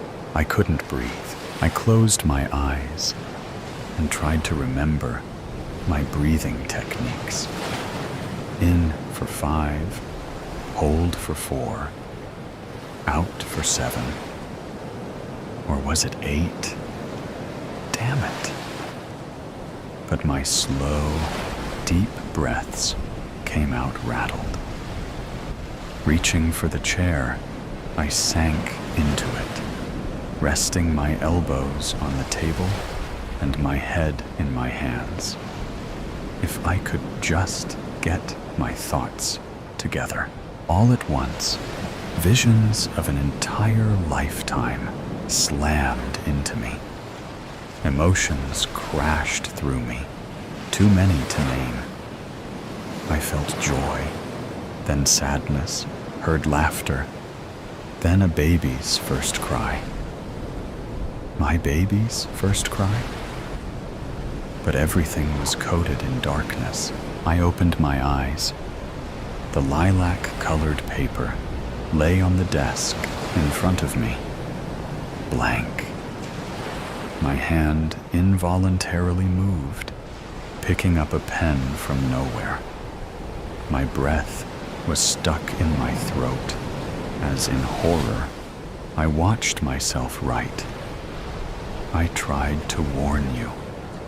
I was trapped. I am sorry. Sadie, I work all day to put food on this table. You think it's gonna cook itself? Jeff's voice thundered from the top of the staircase, just beyond the door leading into the house. My stomach dropped as a wave of realization hit me so hard I would have fallen if I weren't already sitting. I turned to face the young girl behind me. I already knew she'd be there. My eyes met hers, and I only knew of one way out. With trembling hands and a heart heavy with guilt, I hurriedly stuffed the letter into the envelope. A single tear slipped down my cheek as I whispered, I never should have opened that letter. Under the kitchen sink. Spoiler, but a scare warning. MC and other characters talk about being knocked out and a near death from a spider bite. Very mild. Fictional story, but based on Orthodox Christian spiritual warfare. It was a Saturday afternoon when I was 13. My friend Lila and I were playing hide-and-go-seek at her house. Lila was my new friend, but she was fun to hang out with. I also had a friend named Aiden. He was my best friend since I was little, like really little. He looks the same age as me, but he always acted a lot older. He was scared about me going places I shouldn't, and that I should be careful. But he said that a lot with Lila, because I never told my mom about me visiting her. But I thought, as long as I got back between the 2 hours, I got off school, and she got home from work, she would never find out. Lila counted while I tried to find a hiding spot in her big, empty house. My feet echoed as I ran around, and then I found a room under the stairs. I giggled as I closed the door and hid in between some old clothes, a vacuum, a laundry hamper, and the washing machine. Tornado D930, ready or not, here I come! Ain't no way she is going to find me here. I bet she's afraid of the I found you, she yelped as she opened the door. What? How did you find me? This had to have been the best hiding spot. Lila waved her hand and said, That's not the best one. That one is quite easy to find. I got up and dusted my pants off. And as I walked out, I closed the creaky door. Then I asked her, What is the best hiding spot? Now, why would I tell you that? Because then you would know how to find me. But do you want to know? But the way she said it, it made me really want to know. Please, please, please tell me. I won't hide there. I just want to see it. Lila whipped her dark hair and tapped her finger to her chin. You may not want to hide there, but you will probably stay there for some time when you see it. I was confused, but it still made me want to go even more.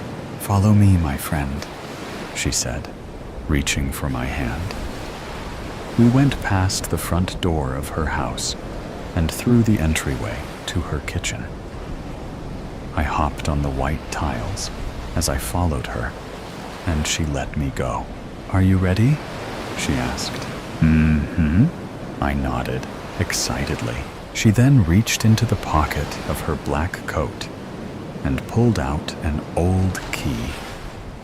Then she walked to the weirdest spot ever, her kitchen sink. She bent down to this big lock and fat chains and popped the key in and turned it like it was easy. Then she slowly opened the doors, but with a smile that was weirdly excited for me to see it. And once the doors are opened, I hear a loud whooshing sound and what looked like a big black hole. Whoa! How come I've never seen this before? Has anybody seen it before? Oh yeah, a lot of people have, but only people who choose to listen to me instead of, well, don't mind that. Go ahead and go inside.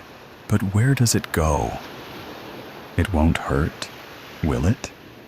I don't want to do things that I know I shouldn't and get hurt. You'll be okay, you promise? Lila said. Look at all the fun games we play together behind your mom's back. Trust me, this is what you want. I felt scared, but I wanted to believe her. I took a few steps toward the sink, and the closer I got, the closer I felt like it was pulling me in, and it was harder to get away. "Dee Dee," I heard a voice from above me. Huh? I look up and get a push back from the sink, and the doors slam closed on their own. Before I looked at the voice, I got a quick look at Lila, who quickly put down her foot like she was going to do something, but she didn't want me to see it. I turned around, and in the window above the sink, I saw Aiden looking at me. He had reddish-brown hair, and when the sun hit it, it looked like it was a bright fire.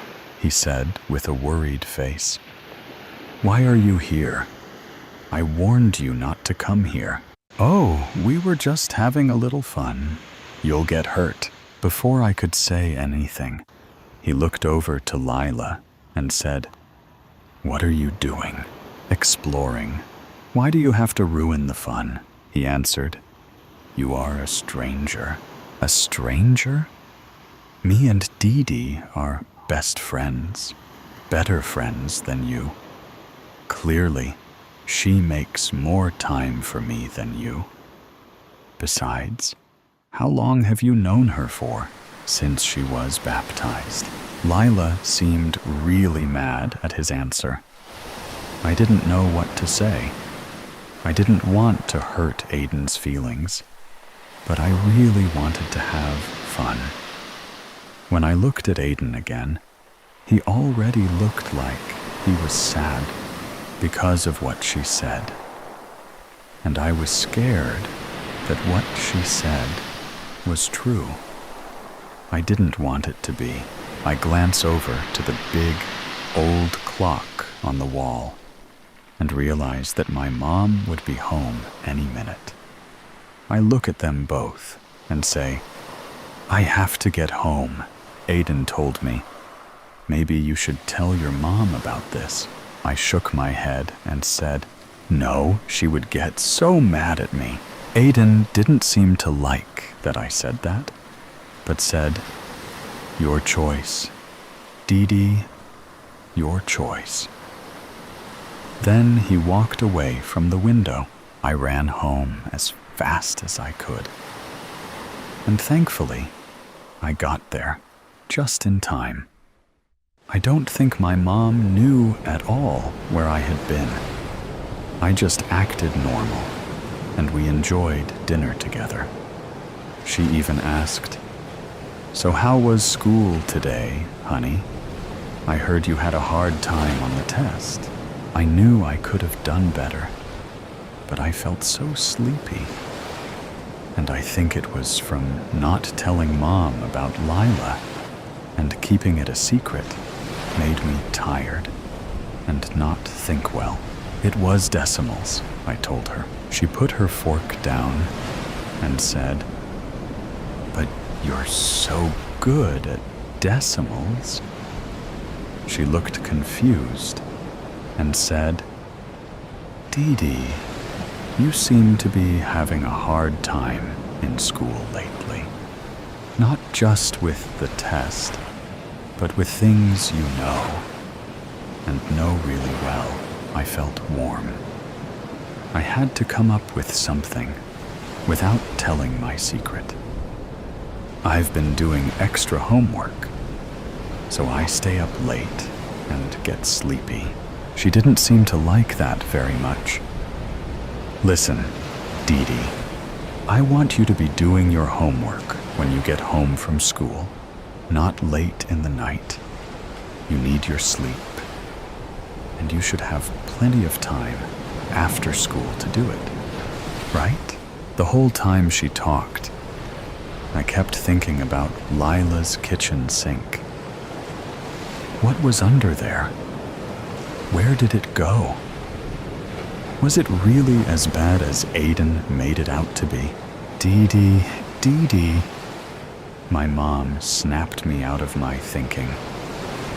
"Look, hun, you need to finish up and go get some rest. Homework in the afternoon and sleep at night. That's all." I got on the bathroom stool to brush my teeth, and I went to say my prayers. As I did, I had a really bad feeling that I didn't usually have. I felt bad about how I treated Aiden earlier. I hoped he still wanted to be my friend. I turned the switch on my small blue lamp. And as I went to bed, I threw the covers over my head. My blonde hair got in my face as I curled up, confused about my day. Psst! I didn't think anything of it and closed my eyes tightly. Psst! That time was too loud. I threw my blanket off to look around my room. Then I saw someone in the window again. But it wasn't Aiden. Lila stood on the roof outside my window and said, "Hey, you're up." "Lila? What are you doing here? It's past my bedtime." I began to speak in a whisper as I looked really quickly toward my cracked bedroom door. My mom might still be up. Bedtime, schmed time.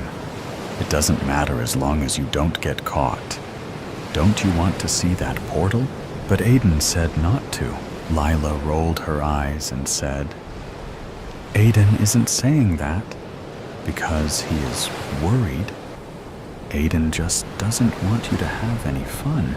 "But come on, you don't want to be a scaredy cat, do you? You can do what you want. You wanted to see the hiding spot yourself. Remember?" With the last word, she said, her eyes lit up. But it wasn't in a good way. I really wanted to see what that black hole was. Maybe she was right. I can do what I want. We were back in her kitchen. She had led me out of my house by a rope she tied to the roof, and I had no idea where it came from. "Are you ready this time?" she asked. I nodded, even though I was really scared, and my heart beat faster than it had beaten. She opened the cabinet doors again, and I was greeted by the loud sound and twirling portal. I slowly tippy-toed toward it, closer and closer and closer. Then Lila pushed me. She grunted. I screamed the loudest scream, and I don't think anyone heard me. As I began to fall down into the dark space, I saw a ledge and held onto it, trying not to let go, because I knew if I fell any further, no one could help me.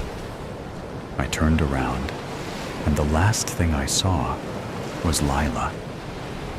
But it wasn't Lila.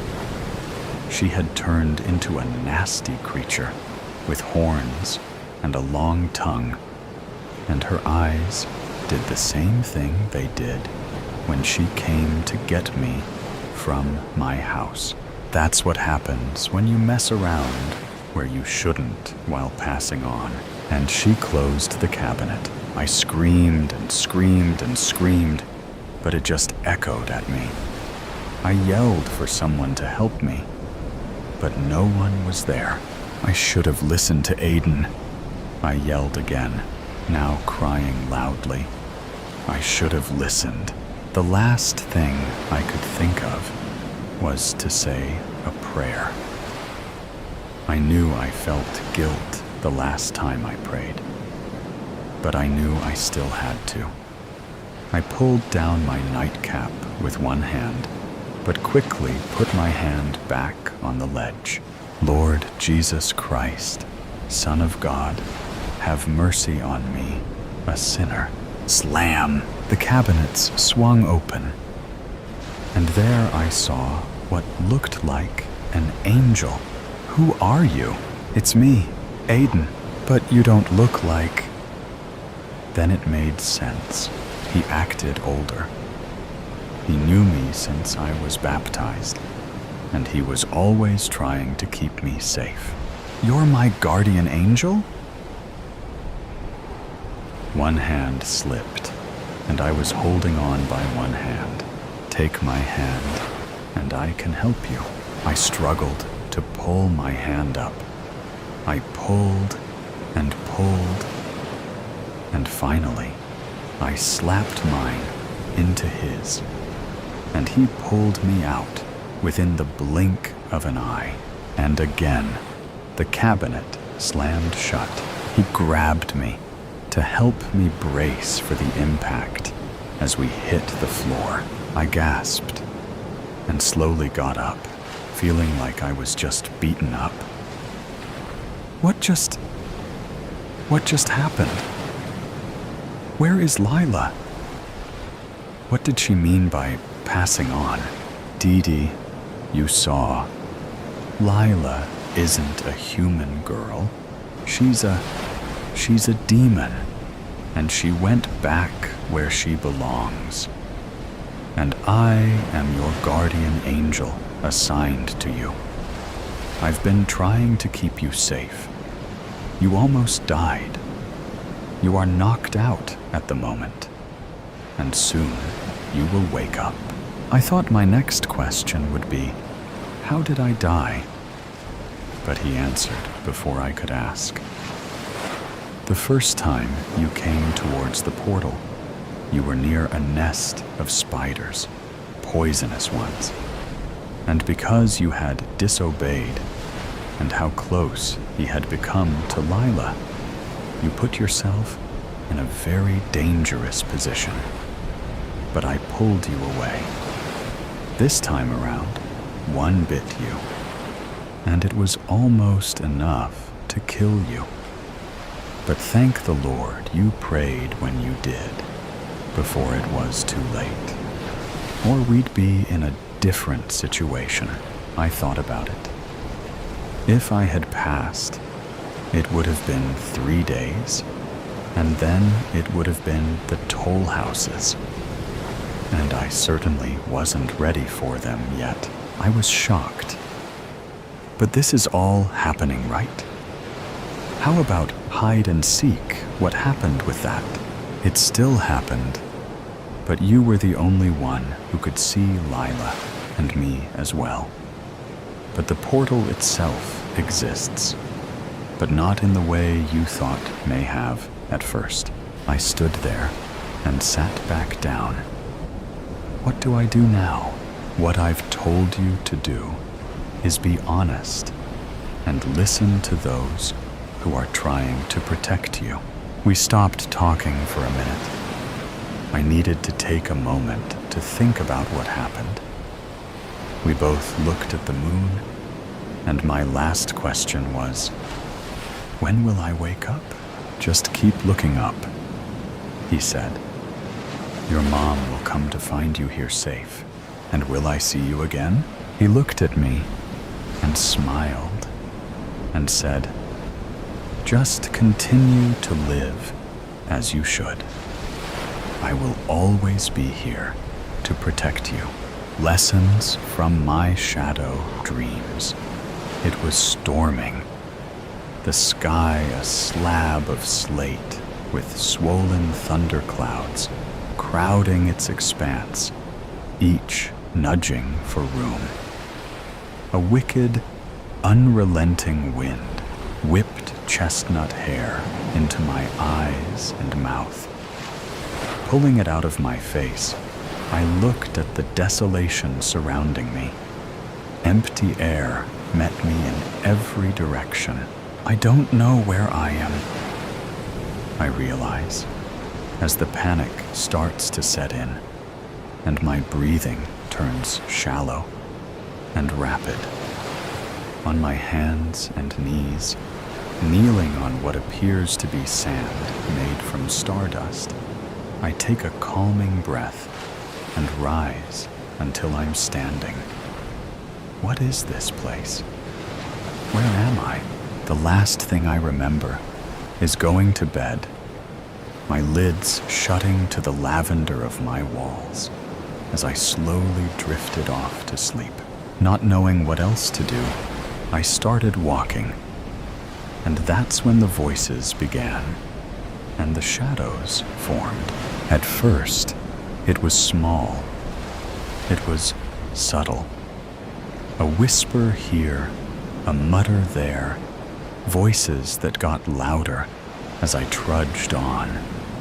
I struggled against the wind, hugging my arms to myself, each hand gripping an elbow until my knuckles turned white as chalk.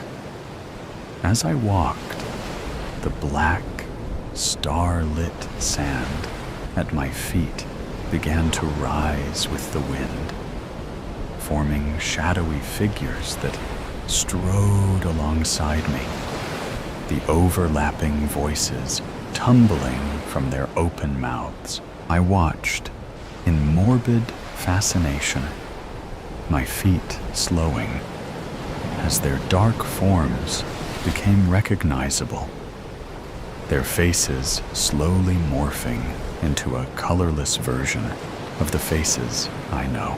On my right was my mother, a horrendous, nightmare version of my mother, her blue eyes dark as coal, and her face twisted with malice. What are you doing? Really, Midge? Are you fucking stupid? What's wrong with you? Came from the cavern that was her mouth. My eyes went wide, fear and pain forming as tears that threatened to spill. You're not good enough. Why would I want to touch you? You're not what I want. Came from my left, and my head whipped to see an equally nightmarish version of my ex. At this point, my feet had slowed until I was almost at a complete stop. More and more, figures from both my past and present began to form and dance around me, each hurling their own unique version of verbal awfulness. With each invisible blow, I shrunk until I was crouched on the shifting sand, hands splayed over my face to cover sight and sound. I squeezed my eyes, silently begging for it to end. for the voices and noise and all the venom of the world to stop. "Midge, breakfast?" I gasped, jolting awake to my mom's voice calling from the kitchen. As reality settled in, a sick dread pooled in my gut at the vague nightmare I'd left behind. "It was a bad dream, Midge. Just a bad dream," I mumbled to myself as I rubbed the sleep from my eyes. I tramped downstairs, the thick soles of my boots making loud thuds on each carpet-covered step. I slid into a distressed wooden chair at our equally distressed dining table that doubled as our breakfast nook. As I shoved eggs in my mouth, scrambled just how my mom knows I like it, I thought about our history exam today with rising anxiety. I was not the best at memorizing details, like dates or times, and last night, Amy had another drama round with her douche of a boyfriend. My mom sat across from me, early morning sunlight streaming in from the window sink, sipping coffee from the chipped Mom of the Year mug I got her for Christmas last year, before Dad left. Before it all fell apart, we sat together in silence.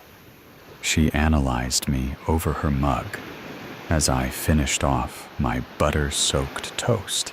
"You okay, honey? You seem stressed," she asked with a slight tilt of her head. I nibbled my toast while staring at my plate, not wanting to admit how egregiously unprepared I was for the day's exam, or the nightmare I'd endured that clung to me like static. It felt like I was seeing reality underwater, my senses warbled and muffled, making everything as impactful as an echo. My mom cleared her throat, snapping me out of my reverie.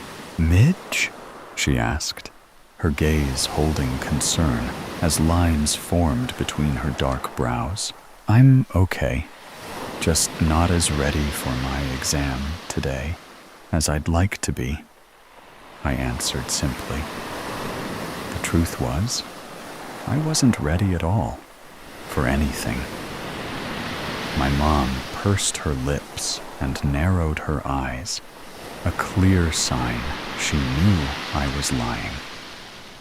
To be fair, technically, I really was worried about the exam today, but I also was still disturbed by my nightmare, which stuck to me like a dark, immovable shroud.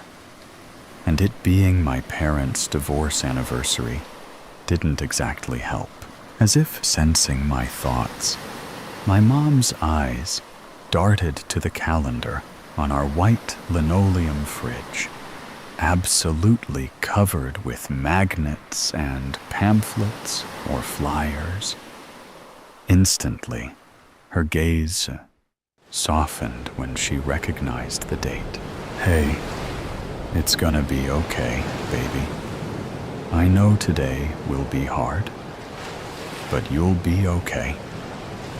Plus, your father is still coming for a family dinner this Friday," she said with a quirk of her mouth, as if that should excite me, as if that fixed everything. I simply nodded as I tried to swallow my last bite of toast, which had turned to sandpaper in my throat. "Gotta go, Mom. Thanks for breakfast." Before she could answer, I quickly grabbed my backpack and was out the door. I sat in history, staring blankly at the open-ended questions in front of me.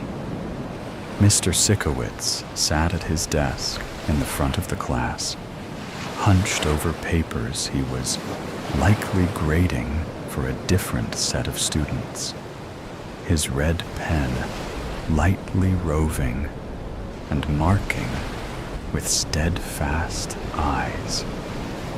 I looked back down at the unanswered prompts in front of me and felt my heart start to quicken. Gods, I'm screwed. Dad would be so disappointed, I thought with increasing fear. My breathing became slightly uneven, and with the panic, my nightmare from the night before reached towards the front of my mind. This was the last thing I needed. But it seemed the more I tried to repress the images and the memory, the harder they fought back. Shadows began to gather at the edge of my vision. That same smoky, starlit sand from the dream clustering along my peripheral. I blinked hard 2 or 3 times while keeping my head down, trying to force this contorted melding out of existence through sheer denial. But to no avail. The darkness stayed. Slowly, and with threatening dread, the dregs of my nightmare creeped towards my desk until it surrounded me on every side. I briefly darted my eyes around the room, desperate to find some reaction, any recognition from my classmates of the nightmare unfolding. But I was left wanting. The line between dream and reality was paper thin, blurring further as the familiar wraith-like figures began to swirl upwards and form, then shattered entirely as my nightmare came to life. My mother was again on my right, with a mouth black as pitch and her blue eyes drained of color once more. "What makes you think you can do this, Midge? Answer me, Midge. What's wrong with you? Are you fucking stupid?" she hissed as her ghastly form drifted towards my ear, her teeth gnashing with each syllable. It wasn't exactly the same as the nightmare, but it was damn similar. Now my father, in his trademark suit and tie, took shape in front of me, causing me to flick my gaze upwards. Looking was a mistake. His usually coiffed hair laid limply on his head. His eyes were endless black holes, and he stood with his arms crossed, intimidating and unmovable despite his form.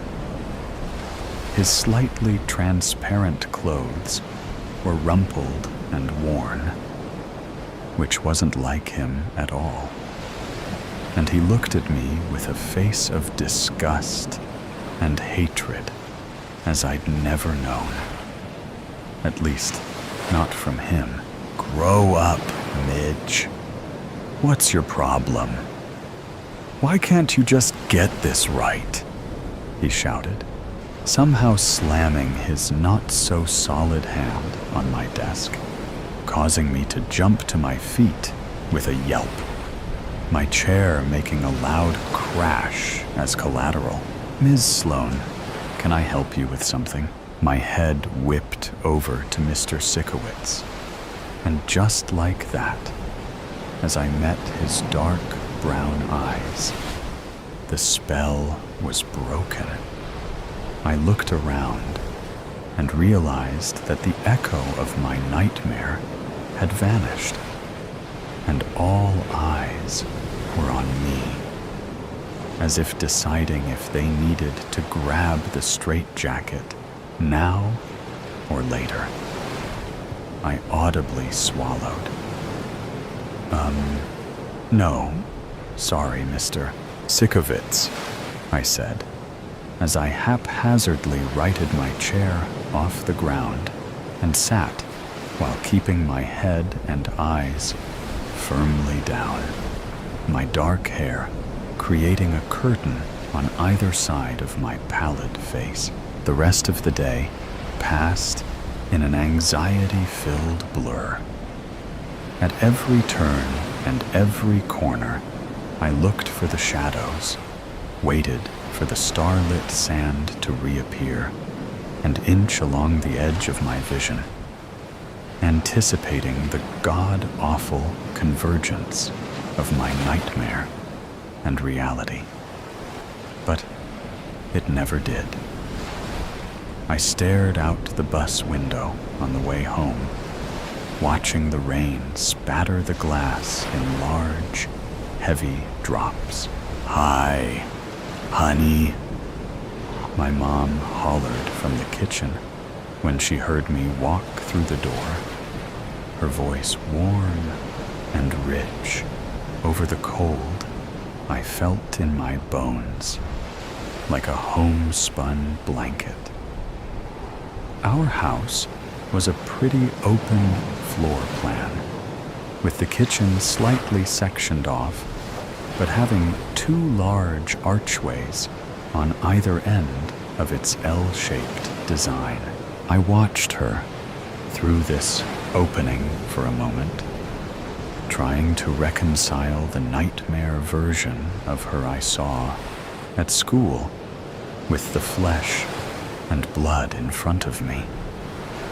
She was currently unloading the dishwasher, and when her hello was met with silence, she turned to look at me, her arm pausing briefly as she made to put away a plate. Her face scrunched, and she immediately put the dish on the counter. "What's wrong, honey? Did something happen at school?" I tried to speak. I tried to open my mouth to tell her about all of it, but nothing would come except tears that began to blur my vision. "Oh, honey," my mom said, as she strode over to me, crossing the distance in 3 or 4 strides due to her unfairly long legs. I let her hug me, soaked up the feeling of being wrapped in her arms, and for a solid couple of minutes, we stood in the entryway like that. I reveled in her warmth, the sensation of her solid arms around me, and memorized every detail that made her real. Keeping contact with a hand on my shoulder, she guided me to the couch where we sat, knees angled towards each other. "Honey, what is it?" she asked. I looked at her, and at first I could only stutter as I struggled to form coherent words. I felt my anxiety and panic start to rise. The shadows were at the edge of my vision again, causing my breathing to turn rapid and shallow. "Honey?" my mom asked, leaning closer. I could barely hear her, barely see her over the pounding of my own heart. "Midge," my mom said, a bit louder now, giving my leg a slight shake as she placed her hand on my knee. The shadows and the darkness were beginning to take shape now, starlit sand rolling across the ground as it crept ever closer. Tears pooled along my lids, causing my vision to blur. Suddenly, warm, soft hands enclosed my face, and my mom's face, my real mom's face, swam in front of me. "Midge," she seemed to say in almost a whisper, Look at me, look at me, she said, increasing the pressure around my head. You are not broken, okay? I don't know exactly what you're seeing, but it's not real, okay? I'm real. I'm here, she said, taking the limp hand from my lap and gently placing it over her heart. I felt the softness of her wool sweater under my fingertips, like touching a cloud made of silk. I focused on her eyes, blue, just like they were supposed to be. Your mom's, right here, Midge, right here. Not that ghoulish thing of nightmares, I thought to myself, as the vile shadow, puppeting as her pushed and crowded closer along my peripheral. That's it, baby. I'm right here. Breathe, honey. Breathe with me. Focus on my voice, on my face. I'm right here, she said with a squeeze of my fingers, as she had removed her hands from my head and was now holding my own in her lap, her gaze unwavering. I took a steadying breath. Just breathe, Midge. That's all you have to do. Just breathe. I counted to 10 as I inhaled and did the same on the exhale as my mom, keeping hold of my hands, did the same. That's it, honey. Breathe. Just breathe. 10 in and 10 out. You can do this. I nodded, and as I expanded my lungs in and out, feeling my pulse start to slow, blessedly, the shadows began to ebb, receding from the edge of my vision. The grotesque, half-formed versions of my loved ones melting and fading away, bit by bit. By about the 5th or 6th of these exercises, the nightmare was all but gone, the shadows having slunk back to whatever hellish mindscape they belonged to. There she is, my mom said with relief, seeing my eyes clear and the panic gone, a slight smile playing on her lips. I crumpled, burying my head into her chest with small sobs. Oh, honey, she let out softly, stroking the top of my head as only a mom can. Has this happened before? She asked gently. I lied, shaking my head slightly as I kept it tucked into the crook of her arm. Gods, her sweater felt like the softest pillow. I soaked up the comfort. Do you know why your father left?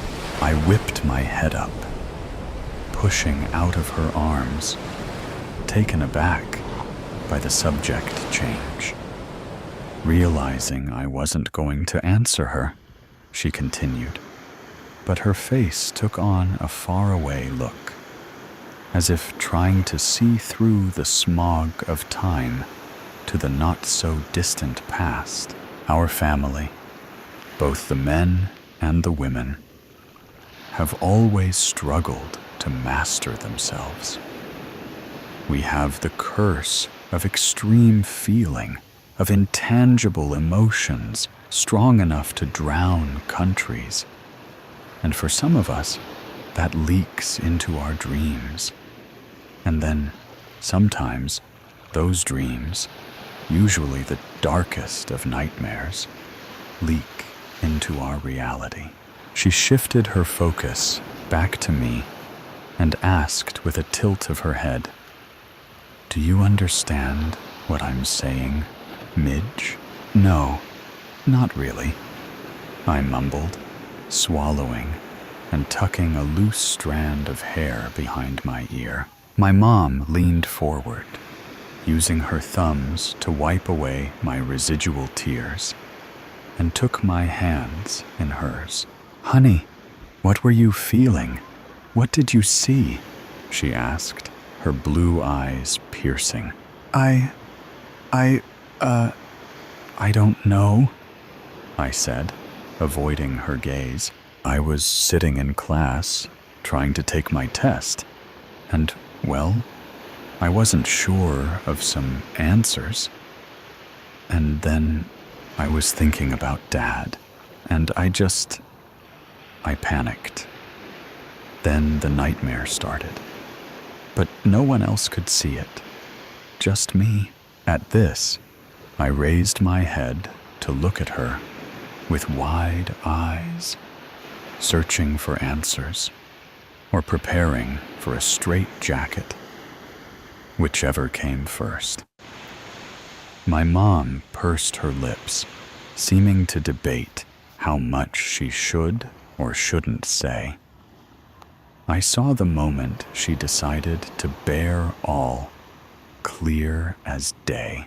"Honey, you were experiencing a moment of extreme emotion, of anxiety and fear, maybe panic.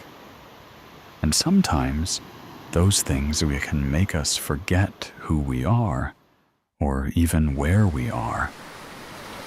For the few in our family who have a very special heart, our emotions can cause our worst fears or worst anxieties to come to life. It usually takes an extreme or traumatic event. And given today's date," she trailed off, her eyes going distant again. After a moment, with a shake of her head, she returned her attention to me.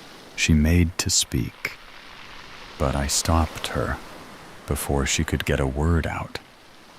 "What happened with Dad?" I asked. My mom silently opened and closed her mouth, clearly struggling with what to say or how to say it.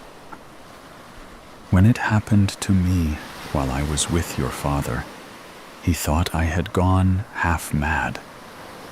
Mine was a nightmare too, a wretched one that had me crouched in the corner like a rabid animal. Once we learned of our family history and what some of us have to deal with, he decided he didn't want to stay with someone who couldn't trust her own emotions, her own feelings, whose reality and dreams tended to mix and meld until they were one and the same."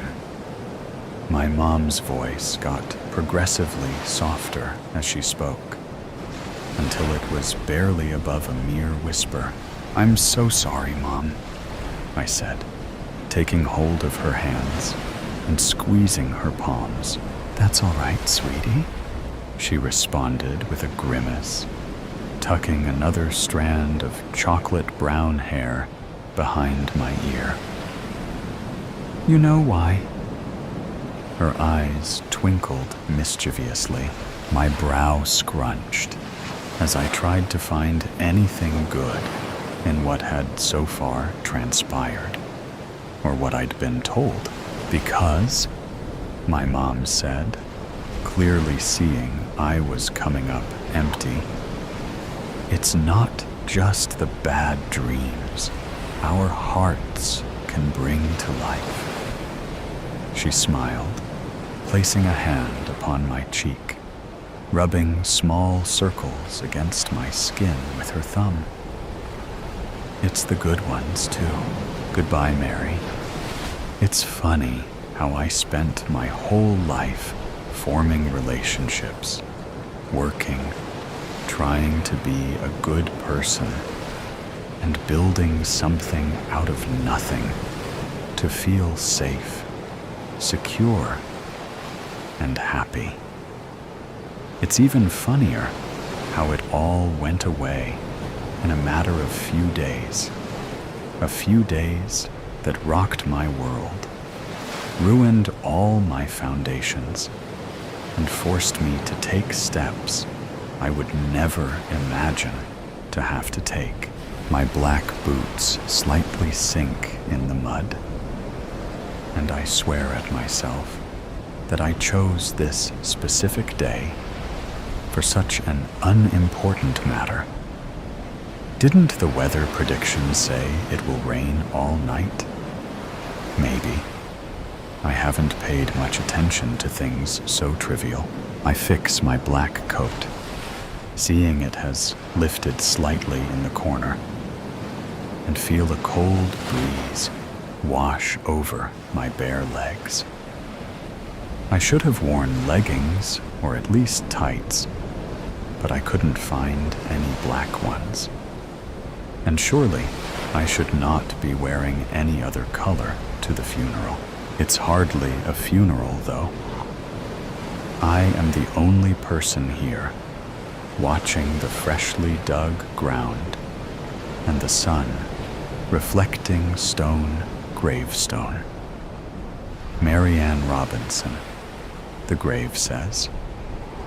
Her date of birth and death are also engraved, but no other message, like others have. There are no loving daughter, or she left us too soon, or some cheesy poem quote about inevitable death and the horror of young people dying. She was only 26 years old. It definitely is too young to die. She's had her whole life ahead of her. And now, she's buried on some old, almost abandoned cemetery where no one will visit her, bring fresh flowers, or tend to her grave. Marianne was a fearful person. She was too scared to stand up to her toxic manager at work and let them bully her. She was in a relationship with a man she didn't love because being on her own terrified her. She never voiced her feelings, fought for what she believed, or chased her dreams. She was living an anxious life and never tried to change it. I sit down at the bench just a couple of steps away from the grave, and I keep looking at the stone as if it is going to speak to me, give me some words of comfort or reassurance. But nothing comes my way except the cold wind, a not very warm sun flashing my eyes. I take a deep breath and put my hands on my knees. You had it coming, I almost whisper, not wanting for my words to be stolen by the wind and scattered across the land. You very damn well had it coming, and you know it. Saying it doesn't ease my hurt. If anything, it makes me more angry. Because it is true. You should have quit it when you had a chance. It is too late now, I guess. I take another deep breath, trying to calm down my emotions. The sun hides behind the miserable clouds, and the windy breeze feels even colder now. My whole body shivers in response, and muscles tense up. A mostly cloudy and cold day is a perfect setting for funeral. Makes it easier to leave the graves behind and dive into the warmth of a car or a house. But not me. I can't leave just yet. Not until I finish what I started. Marianne lived in a belief that if she consciously stayed out of trouble and allowed people to walk all over her, she would be at peace. peace. It worked for a while. The problems didn't seem like problems back then. She forgave everyone who hurt her, never questioned anyone's actions or motives, agreed to everything she was thrown at. It was the ultimate goal, wasn't it? Until it stopped working. The trouble came looking for her, and she couldn't keep it away, regardless of how hard she tried. That was the first time she fought back, stood her ground, and followed her beliefs. It wasn't enough. It was never going to be enough. And now, she's stuck in this endless loop of bad decisions she can never make right. And it still hurts me to know that Marianne will never be fully free. I glance at my purse that I placed next to me on the bench and swallow hard, feeling my anxiety rise once again. It has to be done. I remind myself, hoping it will bring me some courage. It doesn't, but it was worth a try. It has been a while since that information has been dropped on me, and the steps I need to take been explained. I have had enough time to process and digest everything, yet I'm still worried.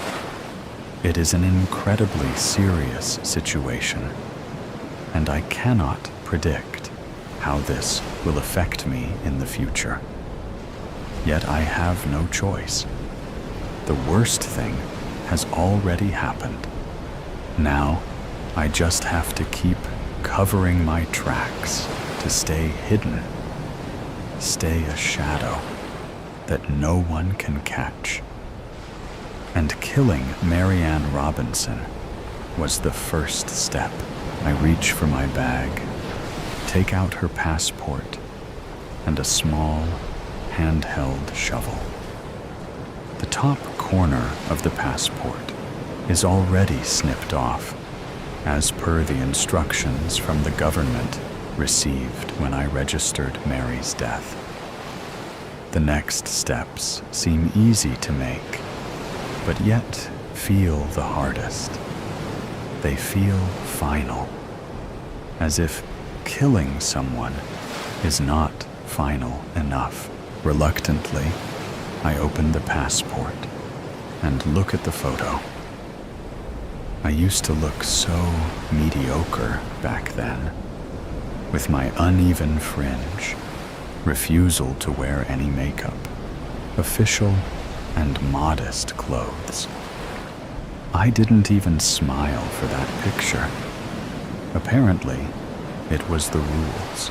I then glance at the name written next to the photo, and I take another deep breath. My passport is still valid for another 2 years. Or it would be, hadn't I cut off the corner. But it doesn't matter. I am dead. Officially, I had to die. The work I will be doing is dangerous, risky, and very important. All the ties to my previous life had to be cut, and that's why Marianne had to die. For Cassie to be born. I approach the grave and kneel on the grass. With a pounding heart, I dig a foot-deep hole into the fresh ground and gently place the passport there. After filling the hole back up, I stand up and keep staring at my grave. "Goodbye, Mary," I whisper, with a single tear rolling down my cheek. I don't wipe it. I allow it to slowly drop on the ground. The perfect coincidence. When Maggie first found the old postcard at the bottom of her grandmother's drawer, she thought nothing of it. It was a typical postcard, nothing spectacular. The image on the front was of a sunny beach with the words, "Greetings from Seabrook," printed in bold letters above a view of the ocean.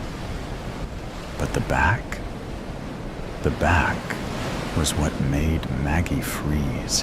Written in smudged ink, in a neat, looping script, were just 2 lines. "I'll be there at 5 p.m. Don't forget the blue umbrella. It'll be our sign." There was no date, no name, just a message. Maggie wasn't sure why, but it sent a shiver down her spine. She turned the postcard over in her hand. Her grandmother, Clara, had passed away last year, and the postcard was among some of the things Maggie was sorting through as she went through her grandmother's things. She had never seen this postcard before. Clara had never mentioned Seabrook. There were no family vacations to the beach, no secret lovers from some faraway town. There were no blue umbrellas. But the thing that unsettled Maggie the most was how familiar the writing looked. The loops, the curls, they looked exactly like her handwriting. Maggie shook her head, trying to dismiss the thought. It was ridiculous. It was just a coincidence. She had to be imagining things. But still, the words echoed in her mind as she tucked the postcard into her pocket. Over the next few days, Maggie couldn't stop thinking about it. Why had her grandmother kept it? Why hadn't she ever mentioned Seabrook or the blue umbrella? Maggie, for reasons she didn't understand, decided to look into it. The next weekend, she packed her things and headed out to Seabrook. It wasn't far, just a few hours' drive. She didn't know why, but something told her she needed to see it for herself. Seabrook was a little town with the kind of charm that felt a little too quaint, a little too perfect to be real.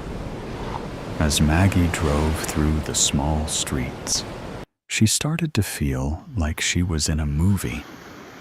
The cobblestone paths, the little cafes with flower boxes in the windows, the sea breeze, it all felt so familiar.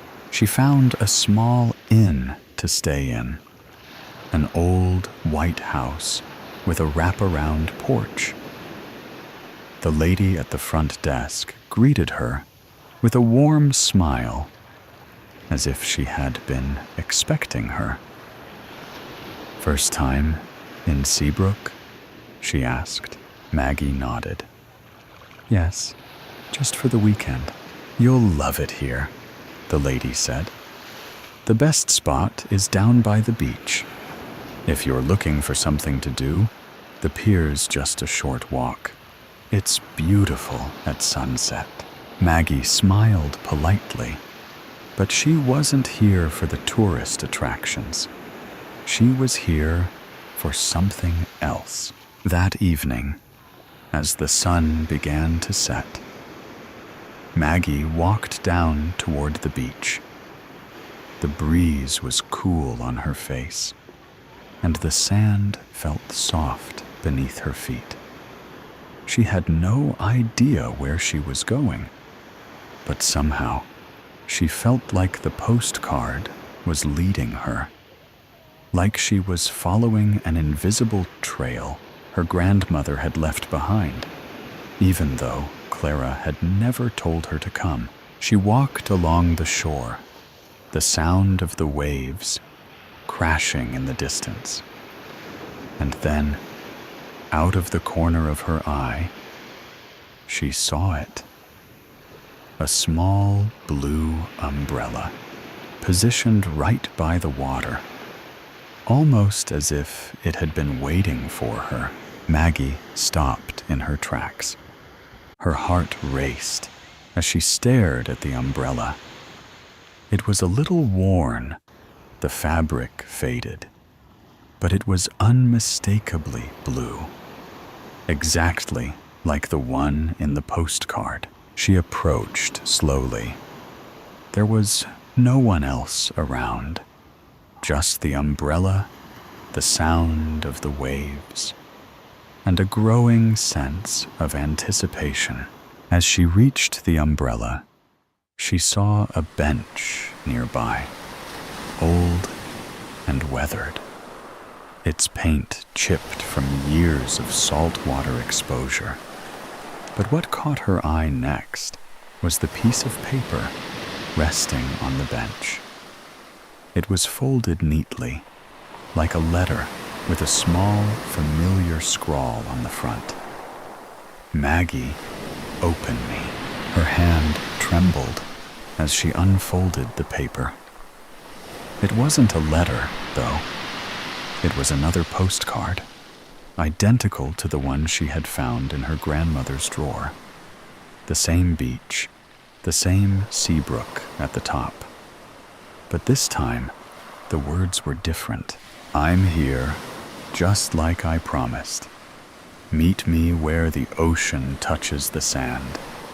The blue umbrella will be your sign. I'm waiting. Maggie's heart skipped. This can't be happening, she thought, almost breathlessly. She glanced around, but the beach was empty. No one was here. No one had been here, and yet, somehow, she felt drawn to the spot, like it was a place where time and reality blurred. Clara? She whispered, almost as if speaking the name aloud would make something happen. But there was no answer, no sign of anyone nearby. She sat down on the bench, the postcard in her lap. The sun was almost fully set now, painting the sky with shades of pink and orange. Then, a figure appeared at the edge of the beach. Maggie's breath caught in her throat. The figure was too far away to make out clearly, but something about the silhouette seemed so familiar. The way they moved, graceful and sure-footed, as if they had walked this very spot 1,000 times. Maggie stood, unable to keep herself seated. She took a few tentative steps toward the figure, her eyes squinting, trying to make sense of the shadow. The person grew clearer as they approached, and Maggie's pulse raced in her ears. It was her grandmother, Clara, standing before her, looking younger than Maggie had ever remembered. Her skin was free of the wrinkles it had when she'd passed. Her hair, though graying when she died, was now thick and dark, cascading down her shoulders. She smiled, a soft, knowing smile that made Maggie's heart ache. Grandma? Maggie whispered, her voice barely audible. Clara nodded, her smile deepening. I knew you'd find me, Maggie. Find you? Maggie felt tears well up in her eyes. But how? How are you here? Clara reached out, her hand brushing Maggie's cheek. It's not as complicated as it seems. I needed to bring you back here, back home. Maggie shook her head in disbelief. But the postcards, they were from you? Not exactly, Clara said softly. The message was always for you. But it wasn't time for you to understand until now. You were always meant to be here, Maggie. Right where the ocean meets the sand. Maggie's heart pounded, her thoughts spinning. But why the blue umbrella? Why Seabrook? Clara's eyes softened, and she gave a small, bittersweet laugh. The umbrella was just a symbol, your sign. And as for Seabrook, my dear, well, all I can say is that this is your home now. The wind picked up slightly, the ocean whispering as the world around them seemed to shift again. Like a dream slowly fading, Maggie opened her mouth to ask more, but the words caught in her throat. Clara's figure started to dissolve, becoming less distinct, as if the very air was pulling her back into some distant place. "Wait!" Maggie called, but her grandmother's figure was already gone, leaving nothing behind but the blue umbrella and the sound of the waves. Maggie stood there, her hands trembling, her heart racing. The perfect coincidence, too good to be true, had just happened. Bad reflections. I am not a well person. That isn't easy to admit, even though I understand that it is important to acknowledge that as fact.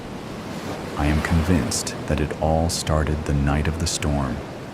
After the lightning strike and subsequent power surge from the night before, both washing machines at my apartment complex were on the fritz.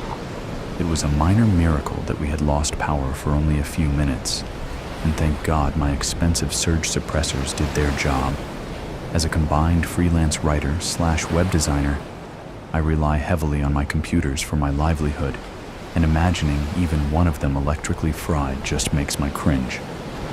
The electric shock that knocked me on my ass was the real highlight of the evening, though. Strong summer evening thunderstorms were nothing new for our small Midwestern city, but this one was particularly impressive. Blinding flashes lit the windows, and booming thunder rolled and rattled the panes every few minutes. Not wanting to rely on the surge devices exclusively, I decided to quit working and power all my equipment down. Reaching down and unplugging the main computer power feed at the critical moment when the lightning-induced surge came through, I actually saw as well as felt the arc as it jumped from the wall outlet, first following the cord, then my hand as I pulled the plug out. It was quite a jolt, knocked me back a few feet and flat onto my back. I don't think I lost consciousness, but my whole body tingled and I smelled an ozone smell for hours afterward. Probably should have gone to the doctor just to get checked, but I'm mid-20s and still have some lingering adolescent male invincibility delusions, so I figured I'd survive and blew it off. Lugging dirty laundry down to the basement had never been one of my favorite pastimes, but add carting it a few blocks journey through the neighborhood, and you have a whole new level of annoyance. Nonetheless, there I sat the next day, but already in a state of commingled pain and numbness from just a few minutes in the rock-hard, cracked pink plastic chair, a new John Scalzi sci-fi in hand. So far, the background noises of the machines and other patrons, including not one, but two screaming toddlers, had prevented me from successfully reading a single page. A short eternity later, the washer containing my first load quite spinning, and sounded a brief buzz to alert me that it was done. Even though the laundromat was moderately crowded, I was lucky that there was an open dryer just opposite my washer, so I dutifully drugged myself out of the torture device, masquerading as a chair, and headed across the room. I bundled a large armful of my socks and tighty-whities, turned and dexterously flipped open the dryer lid, only to receive another shock to my hand. This one thankfully much milder than the one from the night before. It still startled me, though, and I yelled as I dropped my armload of clothes. "Son of a bitch!" A room full of eyes shifted my direction. "Sorry," I mumbled to no one in particular, returning to my chores.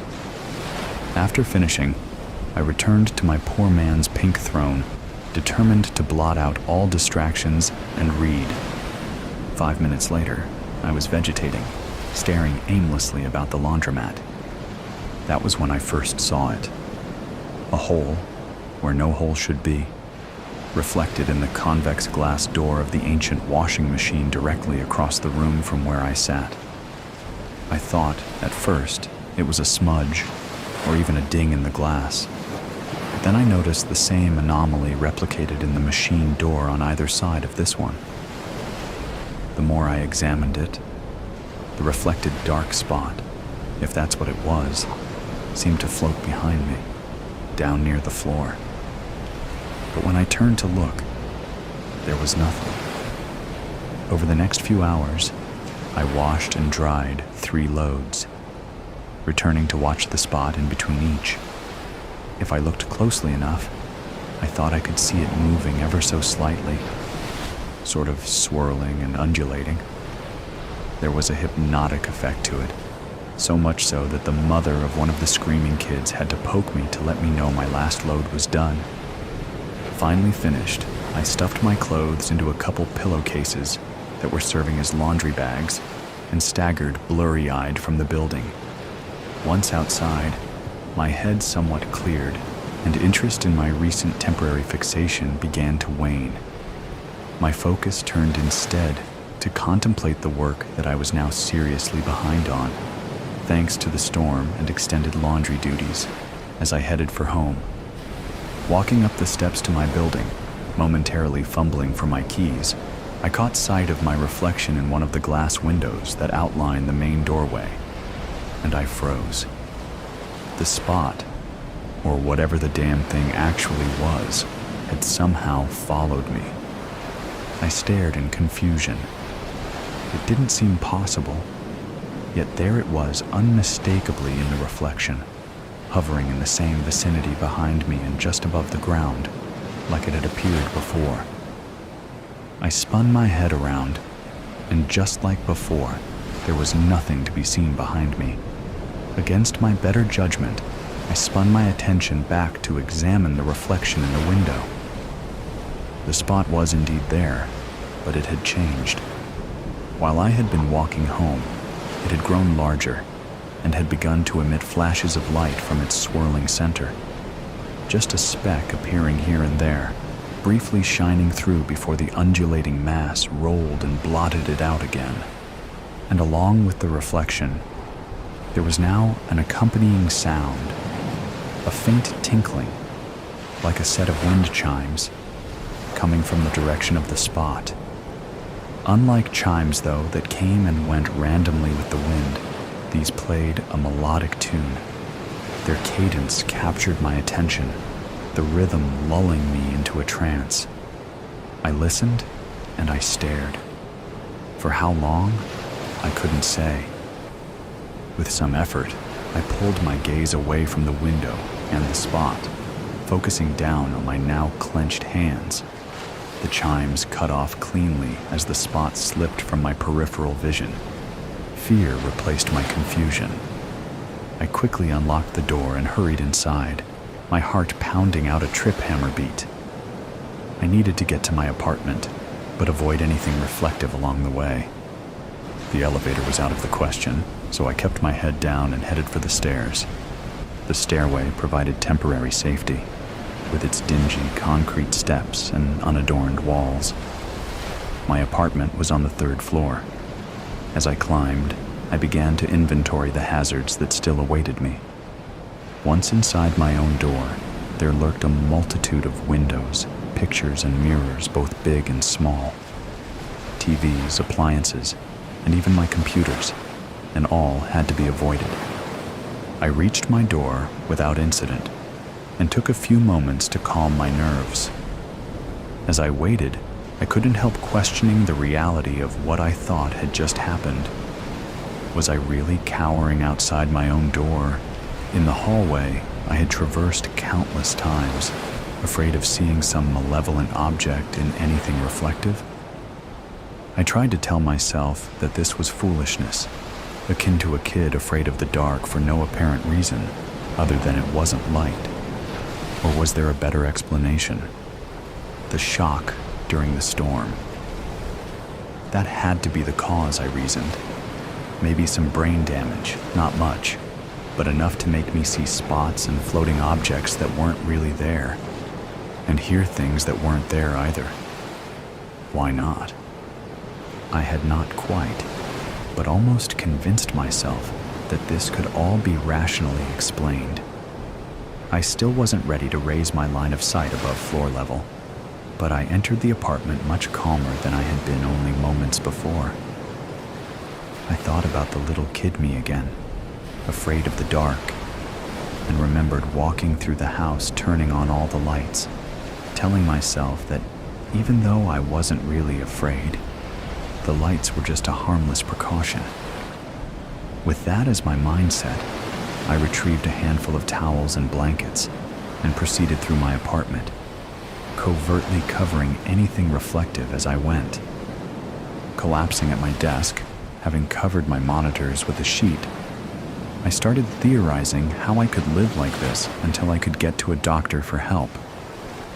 I rationalized, even if the spot wasn't real, I still had to deal with its effects until I could be assured that it was gone. As I was ticking off tasks needed to stay functional, disable monitor screensavers, figure out how to go out in public, maybe wear a hoodie with the strings pulled tight to minimize my field of view, my phone rang. I reflexively reached for it out of habit and had just enough time to register that it was my mom calling before I saw it again, reflected in the dark glass of my cell phone. It floated higher now, and it was still growing, perhaps balloon-sized now. I could see variation in colors, shades of gray to black, swirling and heaving in rippling folds. The flashes of light had increased their brightness, still appearing briefly in the dark mass before being reconsumed. The chimes returned as well, grabbing my attention so completely that answering my mother's call was beyond my capabilities. I watched and listened, unsure whether sight or sound was the more compelling sensation. As my phone ringing stopped, I heard another sound, low and hidden underneath the chimes. There was nothing melodic about this new sound, and it struck a fresh fear into my mind. It resonated wet and heavy, like some ancient Lovecraftian god of old dragging itself from dark, mysterious depths. As I listened, the chimes clashed with the new noise in a strange auditory battle for supremacy. As I watched, the spot slowly grew. I could see it changing in the reflection, but knew it was occurring behind me, and at the same time, knew that there would be nothing there to see if I had been able to turn and look. Rigid with fear, I couldn't look away, helpless to alter my situation. As I sat incapacitated, a fresh horror arose. Like soft tendrils at first, I sensed what felt like a pair of many-fingered hands creep over my shoulders and down my chest. Their caress was almost sensual as they moved down to me waist, where the sensation changed to a grip.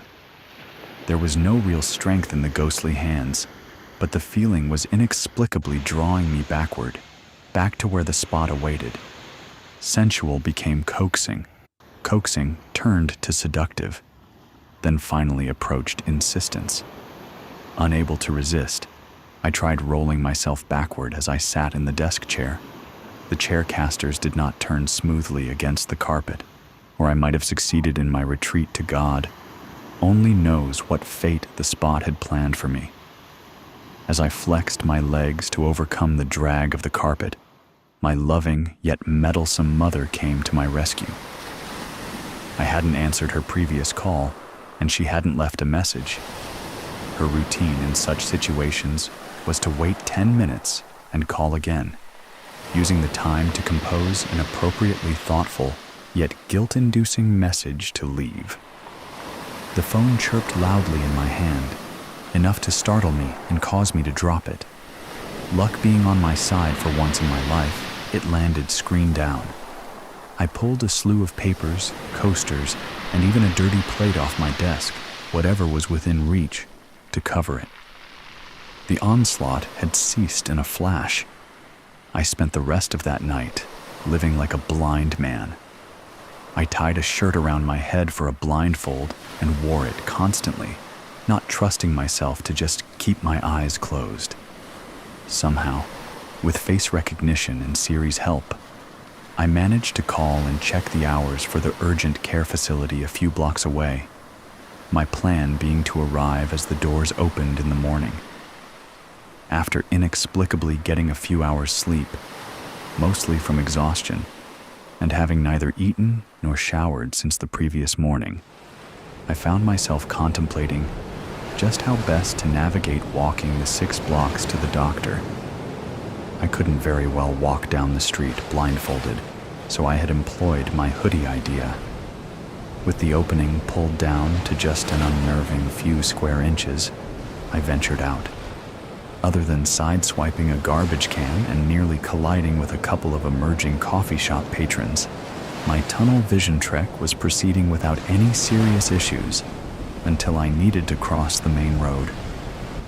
So far, I had only encountered side street intersections, with little to no traffic at this hour, but the medical facility was on the opposite side of the 4-lane. As I waited at the light, head down and listening for the chirping noise that told me it was safe to cross, I reassuringly told myself that I was going to make it, that the doctor would scan my head, prescribe a pill, or send me to some specialist who would know exactly how to cure what ailed me. Having made it this far unscathed, I was feeling just a sliver of optimism as the chirp came, and I stepped into the street. I may have been distracted, or it may have made no difference. I heard a motor racing, just a bit, to my right. Nothing particularly menacing, but enough to draw my attention. Just like answering the phone, I instinctively looked up ever so slightly to assure myself that I wasn't about to be run over. And there it was.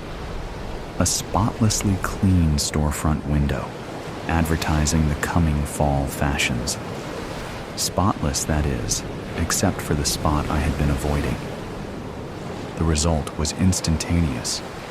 The ethereal chimes and fearsome dragging sounds, the forceful groping fingers upon my chest, urging me backward, and the sight of the ever-growing, surging spot itself, all manifested collectively. Reflected in the glass, the spot now loomed, grown larger than me. Its depths beckoned, its darkness seductive. I stopped, then reversed direction in the crosswalk, shuffling backward toward the maw of the thing that had been pursuing me. I was a part of the reflection this time, and I watched as my fate unfolded behind me. The flashing lights became blue-white arcs, dancing wildly just behind me, reaching out to welcome me or strike me dead, I knew not which, when a delivery truck pulled to the stoplight and blocked the window from my view. Released, I collapsed. Horns blared, onlookers undoubtedly gawked, and a young girl actually stepped up and asked me if I needed help. I ignored them all, abandoning my optimistic hopes for a medical miracle cure. I staggered to my feet, pulled my hoodie strings tighter, and ran.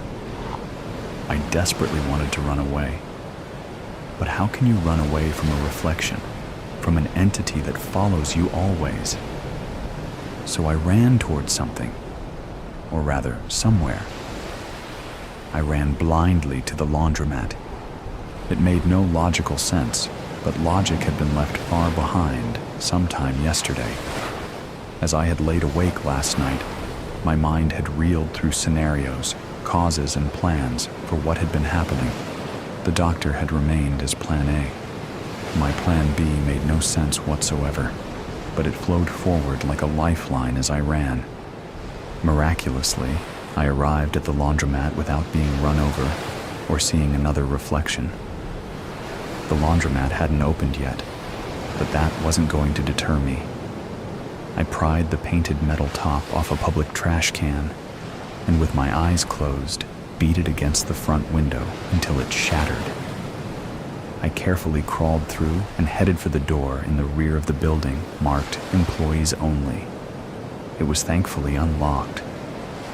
Once inside, it took little time to find something that would serve my purposes: a large screwdriver in an old toolbox.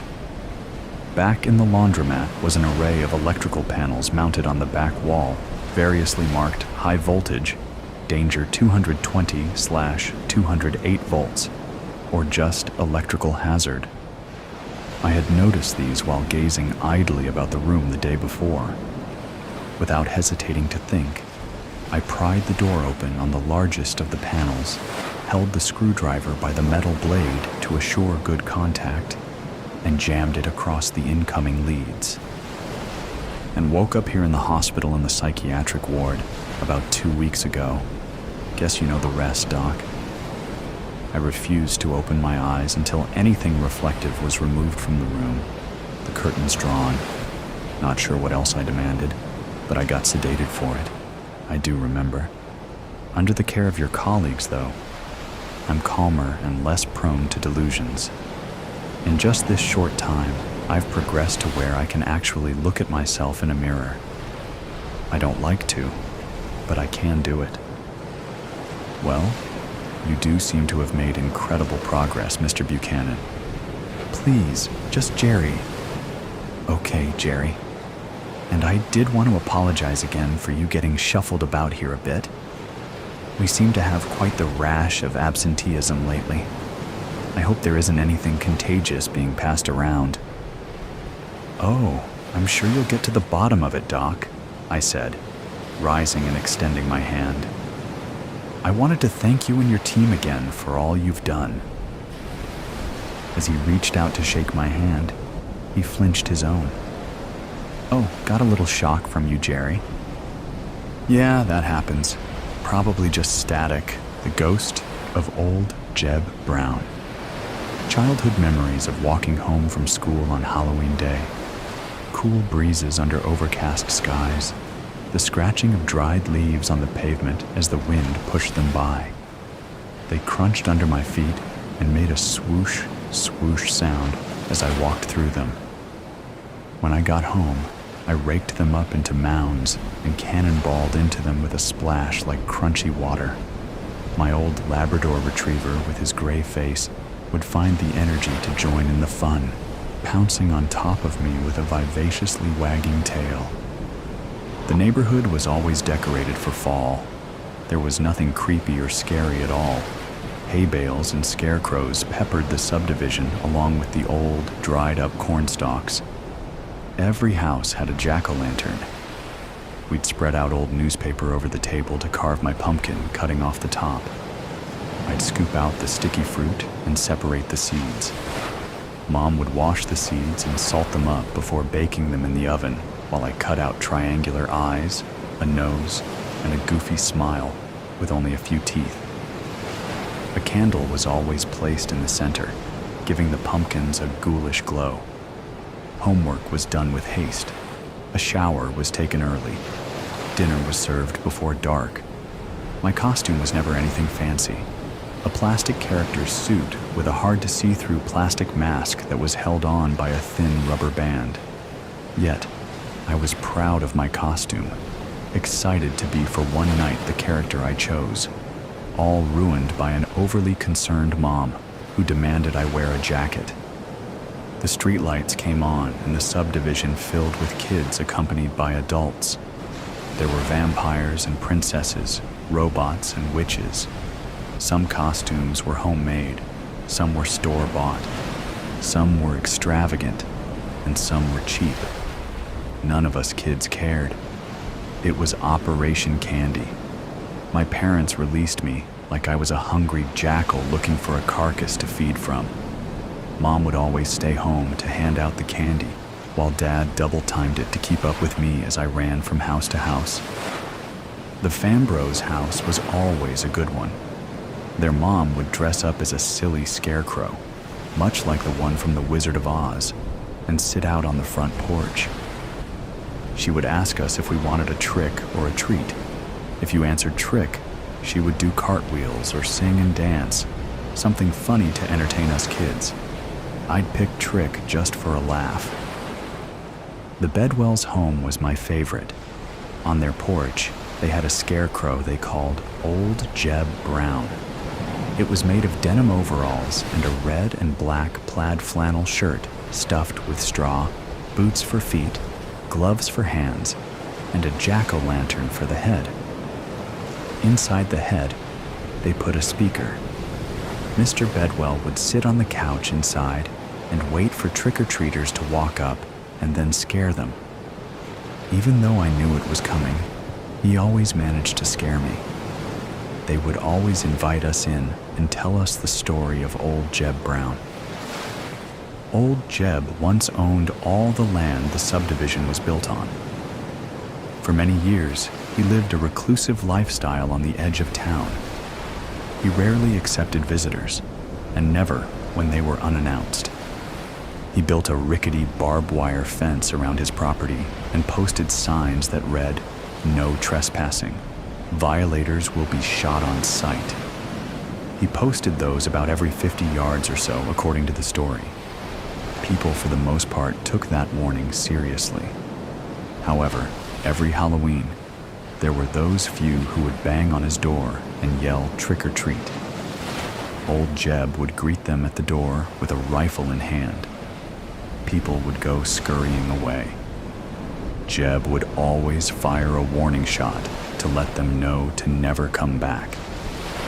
Late one night, on Halloween, 1953, a group of teens felt it was their place to teach Old Jeb a lesson in politeness. They snuck up his driveway, threw a flaming bag of poo on his porch, banged on the door, and hid. Jeb never woke to put out the flaming bag, and it caught his porch on fire. The teens who were hiding in the shadows ran off. Jeb died in the house fire.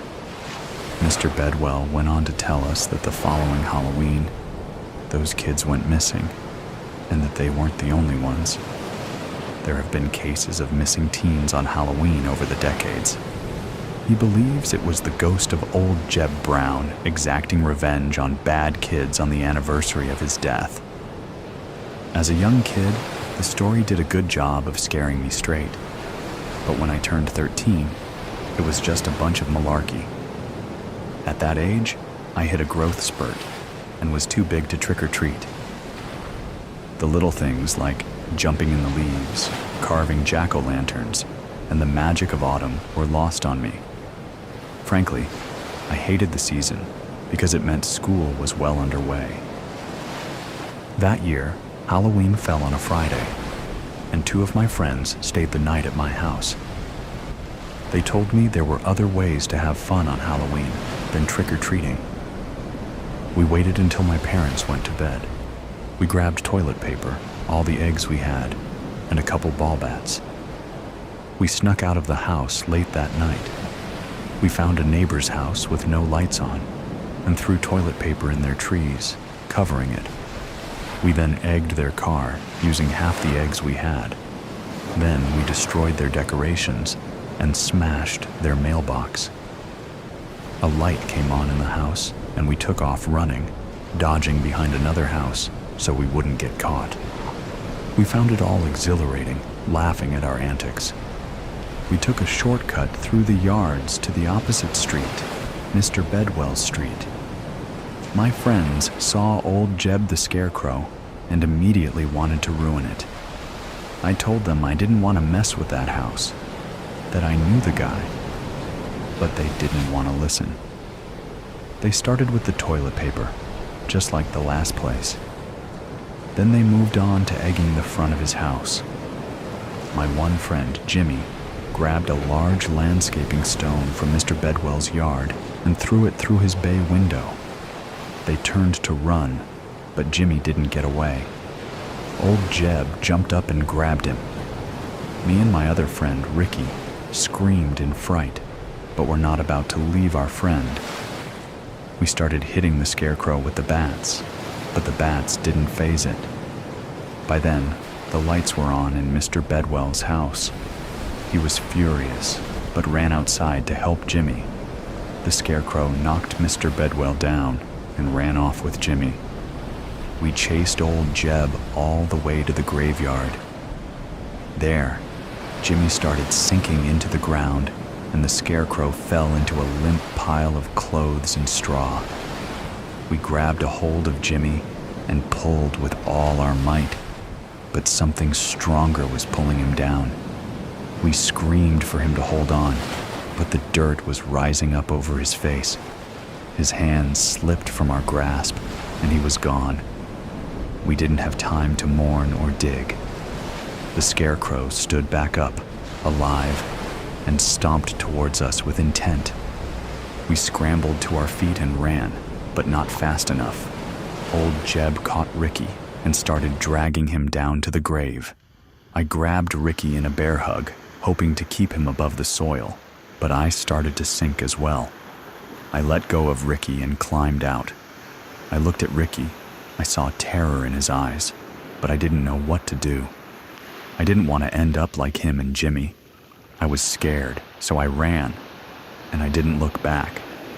When I got home, I quietly snuck back inside and went to my room upstairs. I looked out the window, and there it was staring up at me. I sat on my bed watching it. It never moved.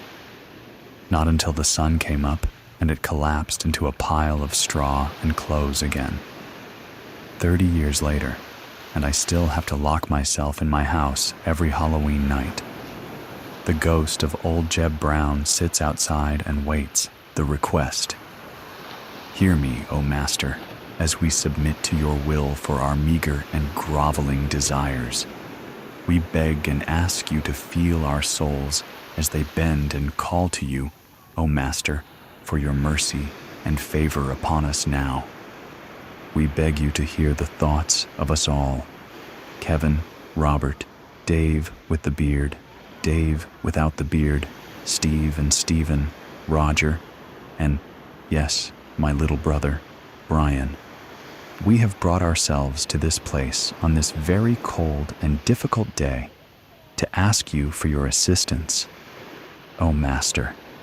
And please respond pretty quickly, because my brother is driving me crazy and the others don't have the nerve to actually ask for help. We seek your assistance to meet girls. Yes, my master, we submit to you and hope to seek your favor to have the females of our neighborhood submit to our will. Don't tell anyone that the first one to have any success with girls has been my little brother, because that would work against us and our desires.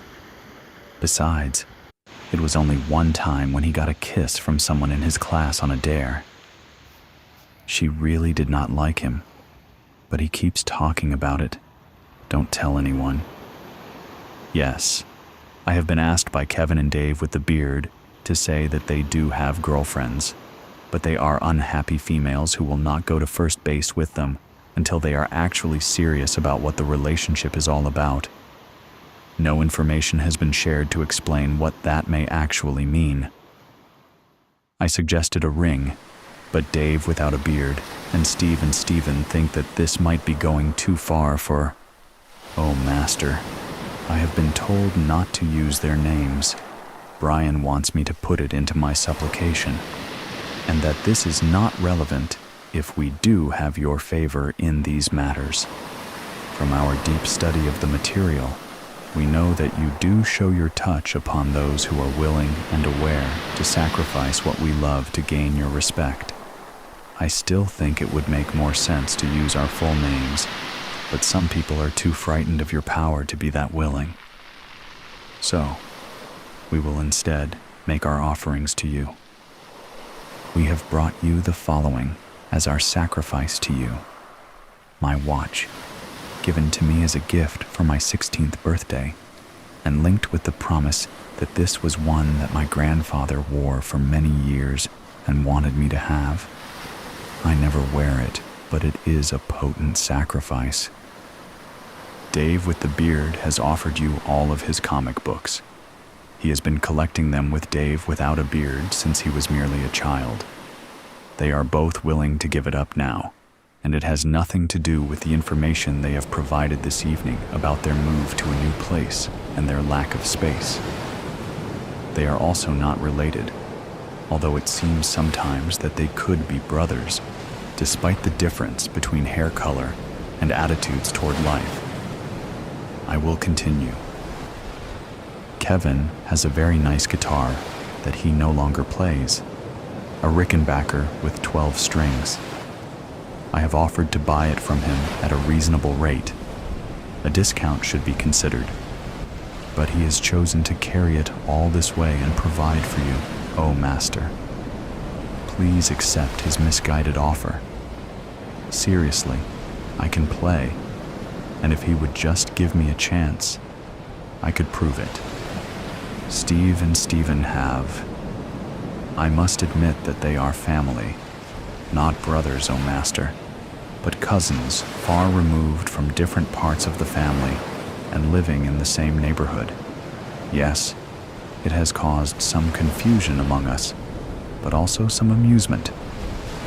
Their offering, O Master, is to have a change of name. They have not yet decided which of them should make the sacrifice and have a new appellation, but they are making the inquiries needed to find out how it shall be done. I do not think this is the greatest sacrifice possible, but their minds are made up, I think. Robert has remained silent, O Master, and we are beginning to wonder if he is really into this. His appearance betrays an interest in sports more than obedience to you and your powerful essence. We have asked what he would like to contribute to achieve our wishes, all of our wishes, and he has made a sneer and tossed in a baseball into the ring. It is cold, so we know that this was a special ball that came at the end of the season, but I still feel that this is a grave insult.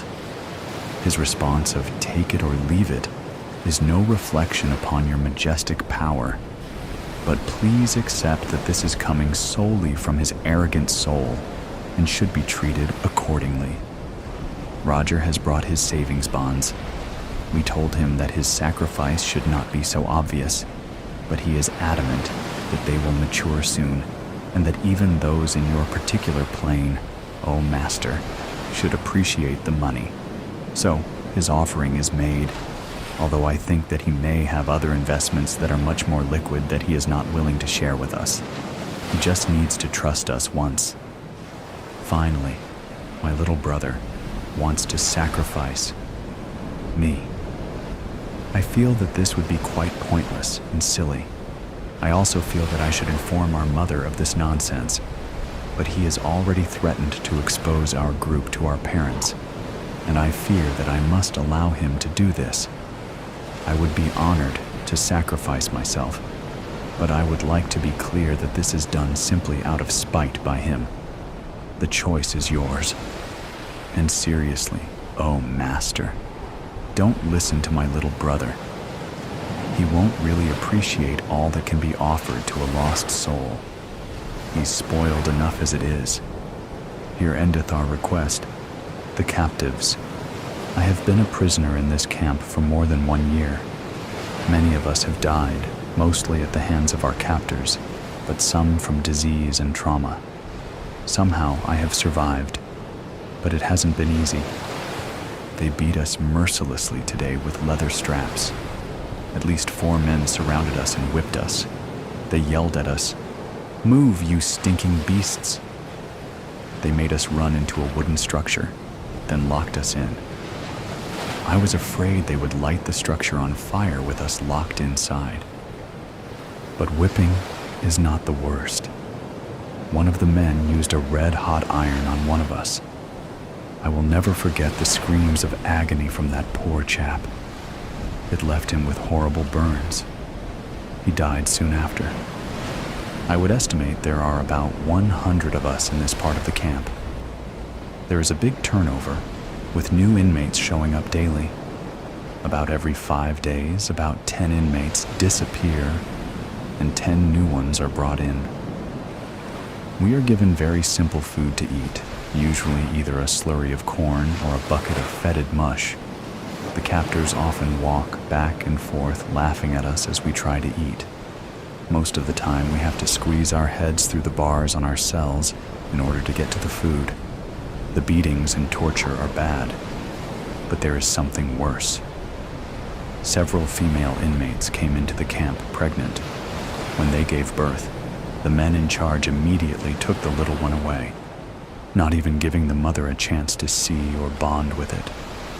I can't think of anything more cruel. A few days ago, they came into our barracks and grabbed 4 unfortunate inmates.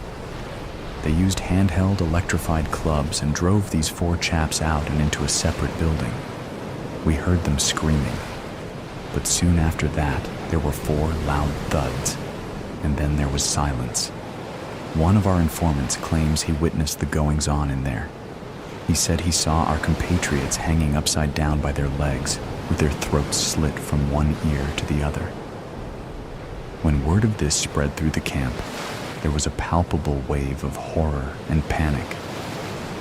Detailing all the brutality and torture we have experienced seems like wasted energy. No one listens to us. There doesn't seem to be any end to this existence or hope for the future. Many of the inmates show signs of depression and severe anxiety. One inmate had been very quiet, but suddenly threw himself against the electrified fence, dying right there. The captors left him standing in his death, leaning against the fence with the full current flowing through his body, his legs twitching and spasming. We suspected that leaving him there was a message to us, not to disobey or try to escape, or that same type of destiny awaited us. Yesterday morning, a very important man visited the camp. We knew he was important because of the way he was dressed. Most of the workers in the camp wear casual clothes or military-style tactical outfits. This fellow was decked out in a 3-piece suit and had a leather overcoat slung loosely about his shoulders. He carried some type of cane or stick. A rumor spread quietly amongst the gathered that this man might be the one they call the Angel of Death. He had us line up for inspection. Any inmates not accurately in line met with an electrified club, ensuring obedience. While we were at attention, he strolled up and down the row, pointing his cane at a few of the inmates he favored. His assistant wrote down the chosen inmate's number, and once he left, those selected were taken away and led into the back of a large truck, never to be seen again. I sometimes stand quietly outside the barracks, and I can see life way off in the distance. There is a park not far from here. One can see people walking their dogs, picnicking or bicycling happily. I can even hear the laughter of children as they run through the park with their parents chasing after them. How beautiful, I think, would it be to stroll in a park, saunter down to a babbling brook up in the hills, or eat peacefully without the fear of violence. I know it's just a matter of a brief time until my life comes to an end. I've lived this nightmare existence longer than I expected. When I first arrived, other inmates told me I probably wouldn't last a month. But I have seen many come and go, to a fate unknown. It would be all too easy to give up all hope. But when all seems lost, one still has the right to dream. That is something they can never take away from us. My dream is to live long enough to see an end to this incarceration and torture, and perhaps even get home to my family, if they still exist. There doesn't seem to be any hope of escape. The camp is too cleverly constructed for that. In fact, in some inmates, there seems to be almost a sense of resignation and acceptance of their tragic existence. I believe they call that Stockholm Syndrome. Generally, our captors do not engage us in conversation or ask us anything. They usually just walk by as if we don't exist. When we moo, they don't seem to understand what we are saying. I suspect they would at least try to communicate with us if we were human beings rather than cows. But today, uncharacteristically, one of my captors stopped at my cage to chat with me. He was one of the youngest of the men and sounded sensitive and caring, as strange as that may seem. But what he said really confused me. He mentioned that he doesn't eat meat and that he doesn't agree with the use of animals for food. I really didn't understand what he meant by that. After all, what is meat? October surprise. Oi Choi, show me your tongue. That's what you got to say to a suspected serp. They can't hide their forked tongues even if they've gotten better at copying just about everything else. Ask anyone and they'll tell you. I mean, it was all over the feeds, this little old man. He could have been anybody's grandpa, except he was living under a stolen ID and preying on small critters near a school zone. But luckily, some Final Front guys caught him, and when they backed him into a corner, out came that freaky serp tongue. And that's just one example. Who knows how many more are living among us? But we're not going to sit idly by and let it happen. Sometimes all it takes is a few good men to make a difference. That's why I answered the private invite on my holo. Want to do something about the serps? That flashed once, then gave the when and where before the letters scrambled and dissolved. It was fast, like 3 seconds, probably to test our memories and observational skills. We're meeting at the shuttered Lindbergh Library in a part of Southside Apex that hugs the wall along the stretch, and I get there way before sundown to show them I know how to do recon. I'm wearing my urban camo and blending in with a piece of plasteel that hasn't been added to the wall yet. I count 4 guys go into the alley behind the library. Not a one sees me, but I'm not following until it's time because I'm precise that way. Oi Choi. Some guy I didn't see go in sticks his head out the alleyway. His head is like a creep block with 2 slits, and those slits are looking right at me. I stiffen because maybe he's going to disrespect me and ask to see my tongue, but he just jerks his big head to tell me to get moving. In the alley, he rolls aside a dumpster to reveal a hole. I see his black shirt and the crossed hammers over stars and bars on his forearm. That means he's Final Front, so I know I can trust him. We walk down to the library basement, where floodlights and empty shelves line the wall. The 4 other guys are down there, plus 2 Final Front guardsmen and some cyberpunk chick fiddling with a gunmetal box on a fold-out table. When they jam our feeds and make us hand over our holos, I know this is some Alpha Code Red shit, and we're in it for real. Outstanding. The guy with the big head kicks aside some books that got burned after everyone realized the feeds were better, then stands in front of us. Everyone straightens up without being told. You can call me Sergeant Bill, but don't you dare call me sir, he says, kind of cool and strict at the same time. Now, you may not know us personally, but we know you. Every one of you has been carefully selected, but if you don't agree, if you have any doubts, then there's the door. No? Then let's begin. You men have been selected to infiltrate the serps and reveal the enemy within. My heart hammers in my ears, then skips a beat when Sergeant Bill says the mission pays double time with a bonus for each serp we expose. Wow, Choi. I mean, I'd do it for free because I love Apex City. But the double time pay with bonuses is how I know Chancellor Ike must have our back on this mission. He's generous and understands the working man like that. It's like Chancellor Ike's in this basement with us, but we can't say his name. I mean, we can, but no one does out of respect. He's already doing so much while the weepsters and serp deniers attack him from all sides, so we can't say his name without giving him something else to deal with.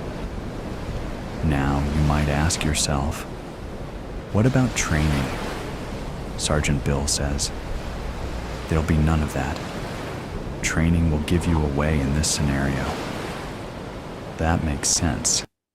Serps are trying to be just like us, so they won't know the difference if we be ourselves. Sergeant Bill continues on and takes the words right out of my mouth. I nod and see others doing the same. We all get it, even though none of us knows each other. I bet Chancellor Ike planned it that way through the final front. He's holding a rally all the way on the other side of Apex tonight. That's smart. Plausible deniability to keep us all safe. I watch the Sarge talk and know we're tuned into the same frequency. Choi's a badass. I bet if the basement ceiling caved in, he'd be able to stop it with his head. He's solid as a post, and I bet he's seen some shit. That makes me feel better about how easily he spotted me outside. I imagine already being out in the field and passing him in the street while I'm undercover. We won't so much as look at each other because we're professionals, but we'll both know that we're part of an unspoken brotherhood. There will be no medals for me because I can't talk about what I do, not even to my wife when I have one. She'll respect that I don't talk. Maybe I'll even meet my future wife on a mission. I glance at the cyberpunk chick still messing with the box on the table. She's actually kind of hot. Then, the basement gets pretty quiet. Sergeant Bill is looking at us like he expects someone to say something. One of the other guys, a redhead with too many freckles, raises his hand. What if the Serps want us to eat someone's cat, sir? What did you call me? Says Sergeant. Anyone here want to help him out with that question? You eat the damn cat, I say. What did you say? The Sarge gets in my face, but I stare straight ahead and repeat it. Did you hear that? He asks cat question guy. Then Sarge repeats my words like he's in awe. Even better, he gets all of the other guys to repeat it. Yeah, Choi, I was made for this. Then we get serious. Sergeant Bill says we all gotta make a temporary sacrifice. I guess we all knew it was coming, but it's still hard to hear it. We're all gonna have to get Serp tongues before going out into the stretch. Cat question guy looks at me, maybe hoping I'll speak up and give him an excuse to chicken out. Nope, not going to happen. We stand there in silence until the moment's gone. Sarge tells us we'll get out normal tongues back once the mission's done. Then he drops some inside knowledge that we didn't know. The Serps don't talk when they're alone among their own kind because they're not advanced enough to have their own language. They only know how to copy. We trust you, but we can't have you slipping up and talking when you make first contact out in the stretch. For that reason, you're going to have to get your vocal cords paralyzed.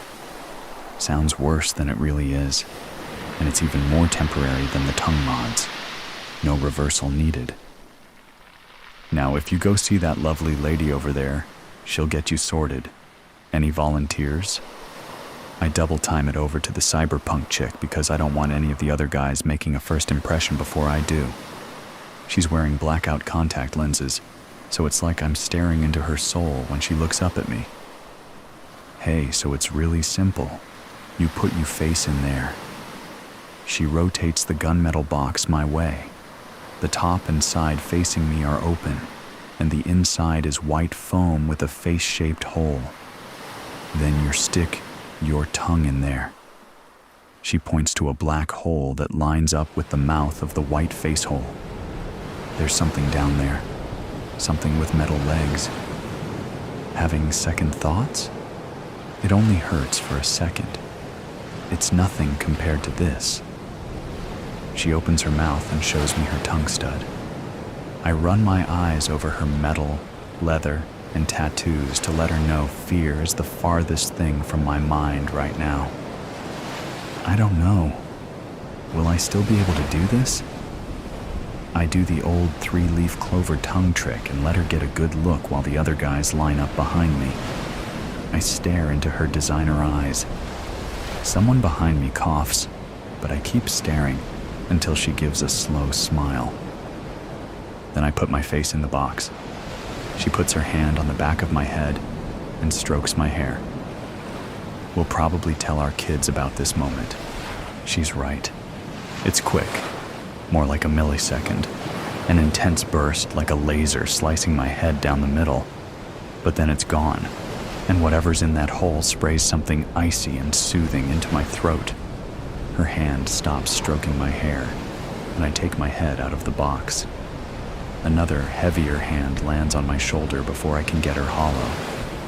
It's Sergeant Bill, and he's guiding me back up the basement stairs while I blink away the white spots in my vision. "Let's check you out here, soldier," he says, when we're next to the hole that leads back out into the alleyway. It's dark now, so he pulls out a pen light and a hand mirror to give me a look. "Oi choi." I try to say it, but my new tongue just flaps around. That's when I remember about the frozen vocal cords.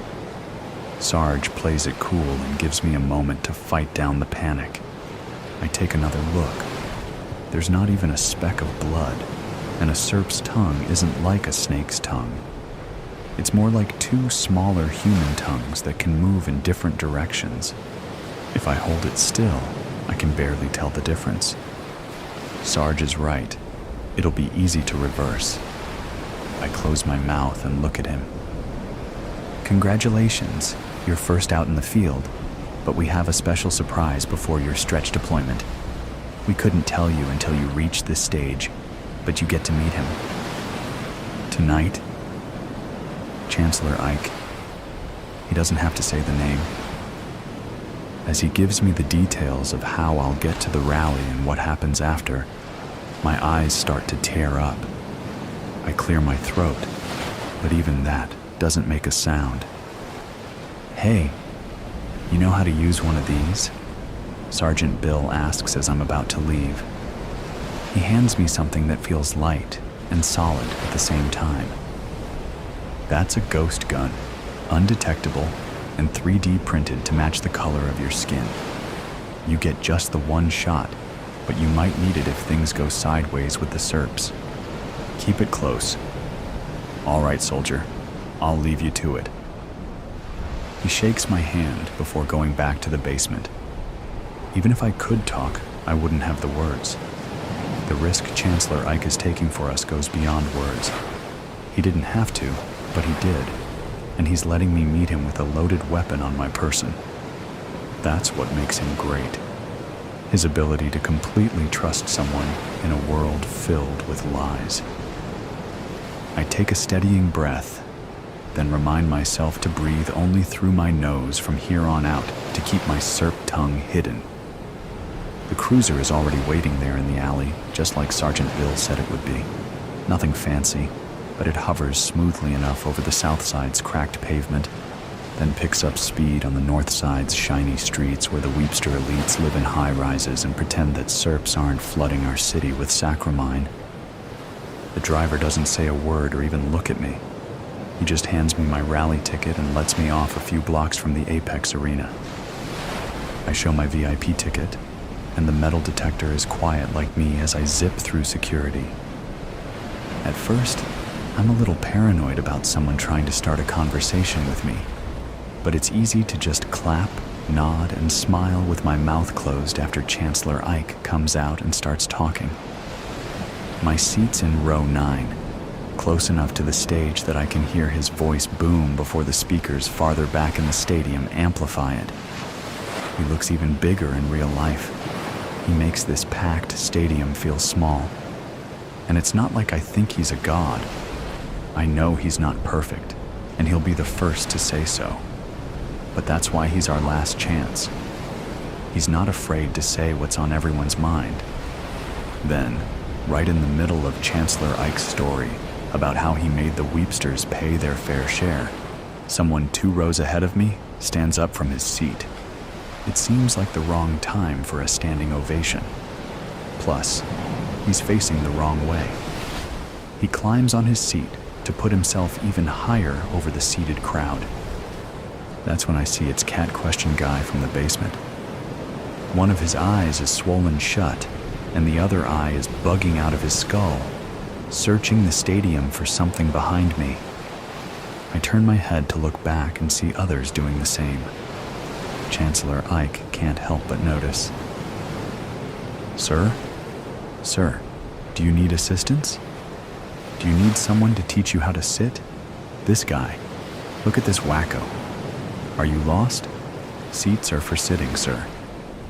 Cat Question Guy starts climbing over the other people to get out of his row. People are recording him on their hollows because that's what people do. Idiot. He's going to compromise the mission. We need some assistance over here. The speakers carry Chancellor Ike's voice across the stadium. Cat Question Guy takes off up the aisle, then runs back toward the stage as security comes down the aisle after him. Oh shit, does Cat Question Guy also have his own ghost gun? Maybe he's a double agent. Maybe the Serps are smarter than we think. More security is closing in on the stage from both sides, but they'll never get there in time to save Chancellor Ike. I put my hand on the ghost gun in my pocket and get to my feet. But then I see Sergeant Bill at the head of security sprinting down the aisle. Gun! Gun! He's got a gun! Sarge draws his own piece without breaking stride and drops Cat Question Guy with a quick burst to the chest. Everyone around me has dropped to the floor with their hollows hanging overhead to still take in the action. I realize I'm still on my feet. Sergeant Bill glances at me. I look away and start sinking to the floor to keep my cover, but something stops me. He's standing at the end of my row, and those slits in that big block of a head are still trained on me. Now, his gun is too. Check the tongue on the one in the aisle, he says, without taking his eyes off me. I think he was signaling this guy. My hand is still frozen on the ghost gun in my pocket, and my words are frozen in a mouth made to betray me. Sarge plants his feet wide and shows me his teeth. Oi choy, let me see that tongue, the Black House. Oh, how I love the Black House. It captivates me. Fun and debauchery abound, a den of indulgence and excitement. Every Friday I find myself drawn here, and my dastardly actions always go unheeded until I have had my fun and I'm well gone. Then there is all hell to pay. I have left chaos in my wake. I am nestled as usual in a secluded corner, my little nook, where I secrete myself with a book until an interesting or exotic bird of the female persuasion catches my eye. I never actually read the book, but I find if you frequent any bar book in hand, you can enjoy a reasonable amount of time in relative peace, except for a few snorts of derision now and again. They just assume you are nerdy and have no social skills, but little do they know that I possess both a passion for literature and the ability to engage when I can be bothered. The desire rarely crops up. I plan to accumulate a choice of whiskeys, so I can survey my prey without showing my hand too early, and I can surreptitiously survey the room. The bartender is used to my appearance, so doesn't flinch at my pale skin anymore, and is happy with my custom, as the whiskeys don't come cheap here. He doesn't even attempt the petty small talk, just takes my money and nods. We have a little arrangement, a mutual understanding, where if I identify something or someone of interest, I let him know, and he in turn lets me know what the object of my desire's chosen tipple is, and he shares with me the preferred drink of my target. I often wonder if he knows exactly what I am up to, but if so, he never lets on. If I just wanted sex, engaging solely in sexual encounters, it would be so much easier, as that's what a lot of people come here for. However, I have a distinct craving for blood, its pulsating, pumping, flowing essence. The exhibitionist in me needs the little scare that this time I just might be caught. Ah, the extra thrill of fellow drinkers breezing by as I indulge my taste buds. I have been known to get too excited and must retire to my little nook to remove the skin from my fangs to ensure they are still in pristine condition and replace their covering veneers. No, before you ask, I am not a vampire. I paid a fortune in dental work to get my fangs, to achieve my desired appearance. I will not die if I don't get to satisfy my cravings, merely languish and fester in boredom and misery. Ah, there she is, an interesting, nice, and petite woman.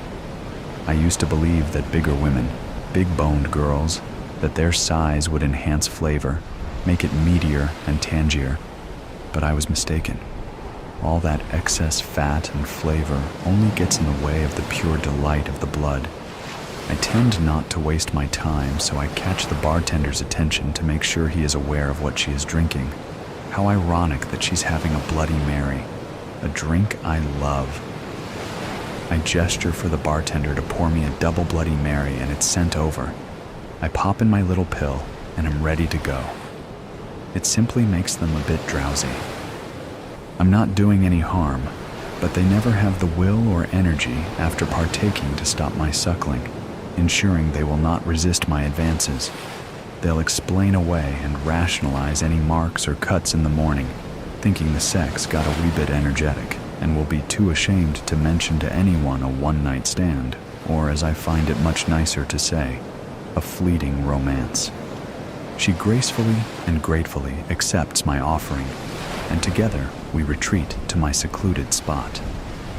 The bite she inflicts on my neck and the lump she takes out of it is sure to leave a lasting mark that will undoubtedly become a permanent scar. The intensity of her sinking her teeth into my neck excruciating, and those fangs are absolutely real. It's impossible to deny their authenticity. As I let out a terrified yelp, the bartender, seemingly amused by my distress, adds a small pill to my whiskey as a gesture of kindness, although I can't help but feel unworthy of such mercy after what I did to his niece on his night off. I never intended to cause real harm. Unbeknownst to me, I inadvertently ended her life, mistaking her stillness being from the effect of the pill, like countless others I had met before.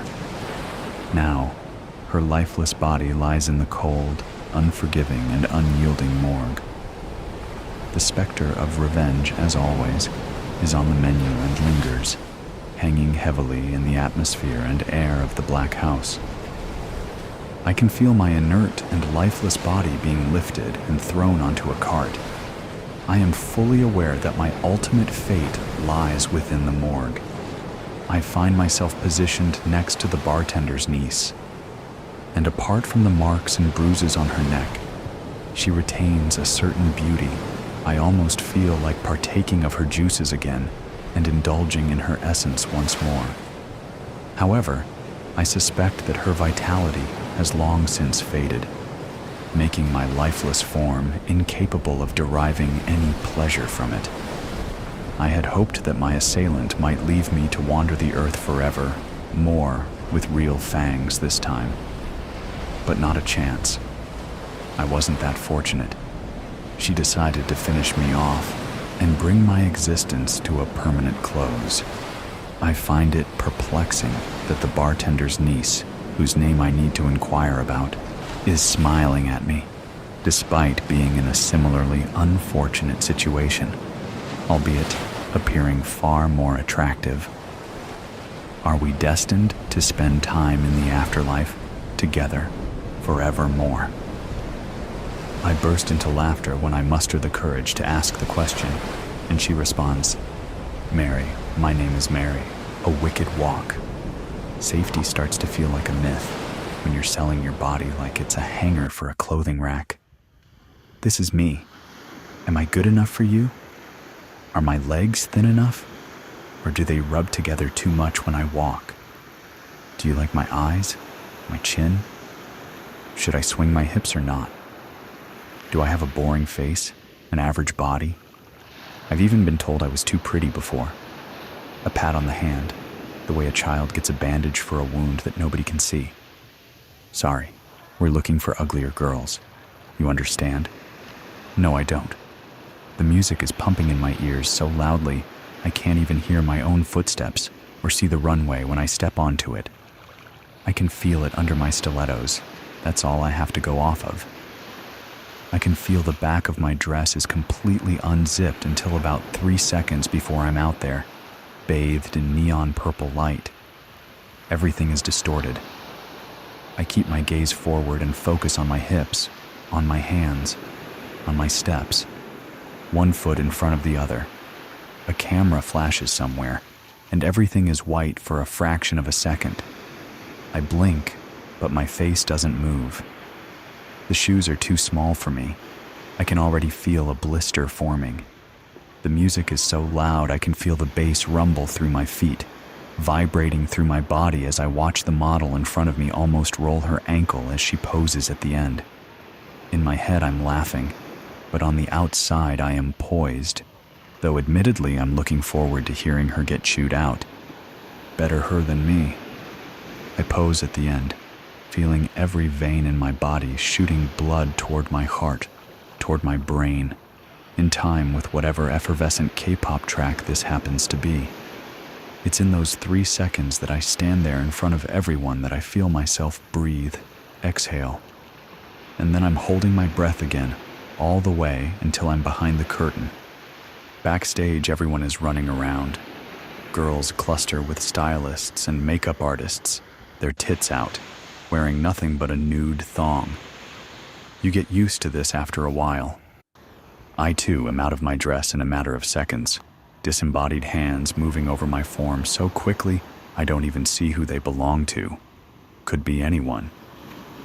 I realize as I'm looking around, I don't see the girl who almost tripped. She's nowhere to be found. That's impossible. She'd been right in front of me. Hairspray! Someone beside me yells, and then I'm bathed in that vaguely fruity aerosol scent, my ponytail getting re-slicked while someone else is barking at me for my name. Nobody ever knows anybody's name around here. We're all just bodies. Sabrina, I'm saying, and even as it comes out of my own mouth, it sounds unfamiliar. Foreign. I don't remember the last time I said it.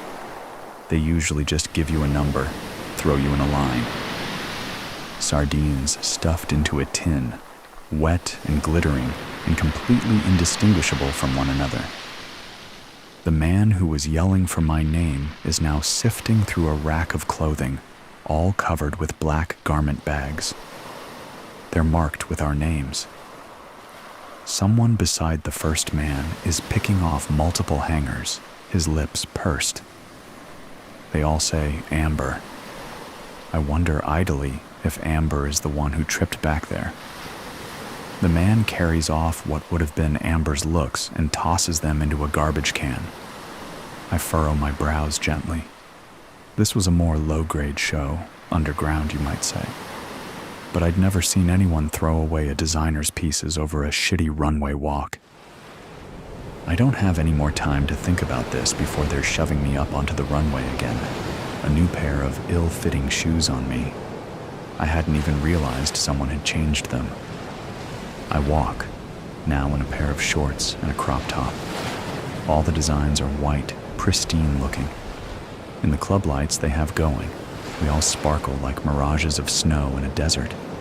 Somehow, we all look fresh, clean, cool. Our hair is slicked, our makeup is bright and colorful. My eyeshadow is bright orange, my lips dressed in a plum sort of shade. The eyes that look on take us in with lips pressed flat, hands folded in laps. They watch us waiting for a mistake, waiting for another Amber. It was never about the clothes. You can always feel it, the way they're watching each step you take as you pass by among the string of girls. One after the other, they clench their hands together tighter, like they're praying we fall. But there's no God here, that I know. We hold ourselves up, or we drop. As I'm walking, the music changes to a song with more guitar, even louder and more suffocating than the last. Another noisy tune that I'd never heard before, something club-esque and punchy. My steps stay uniform, elegant, and strong. I have tunnel vision for the model's head in front of me, so much so that I almost trip on the body. Amber. She's laid over the runway with a slice in her neck so deep the smell of thick, hot, metallic blood fills my nose as I step over her. I only glance at her for a moment. I keep walking. I keep walking as I'm thinking, is that fake blood? It can't be. The smell. And then the model behind me screams, a shriek that's barely audible over the sound of the music. Nobody in the audience shifts. They all just sit there, eyes forward, like mannequins. I dare to look down slightly again, and our heels are leaving behind trails of Amber's blood, the fluid glowing in the neon lights, contrasting the white we're all draped in. When I arrive backstage, the model who was screaming is being snatched from behind me, howling like an animal as multiple people keep her from running, caging her in. My heart is hammering in my chest as another pair of hands is undressing me again. I hear someone in my ear telling me how perfect I look out there, how I'm doing a flawless job. I don't say anything. I just flinch when I feel them running something wet all over me. I look down, and my bare chest is covered in red. It's still warm. Is it Amber's? I look over my shoulder, and the girl with the curly brown hair is being punched repeatedly in the stomach, crying out for help, reaching into the air toward where I'm standing. Nobody looks toward her, but me. I just look at her. I'm soaked in blood, the penny smell invading my nose so aggressively my stomach is curling in on itself. They don't even give me shoes, and then I'm up again, being shoved out of the curtain with nothing but my nude thong on, and whoever's blood smeared all over my sand-colored skin. Probably Amber's. For no reason at all, I walk. The music isn't even music anymore, it's just high-pitched buzzing. Nobody in the audience moves, but I do. I walk. I am the pillar holding all of this up. I am walking sex.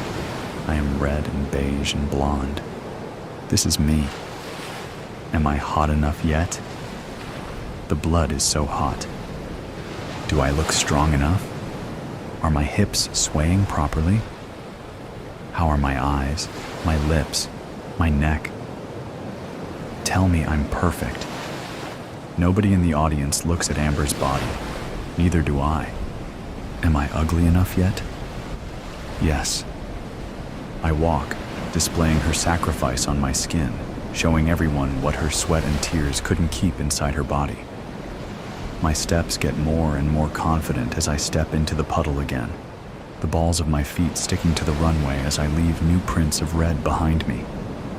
It doesn't hit me until I get to the end that I'm the only model out there, blood drying crusty onto my nipples, blood seeping into my underwear.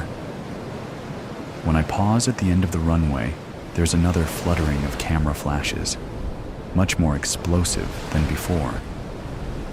White fills my vision, and then I'm turned around again, heading once more for that black curtain.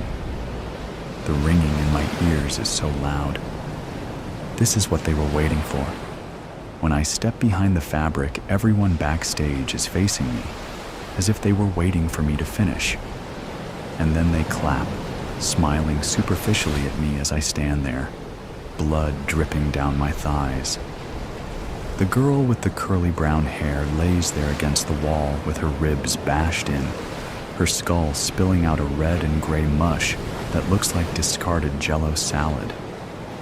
The other girls, who knows where the hell they went? Better them than me?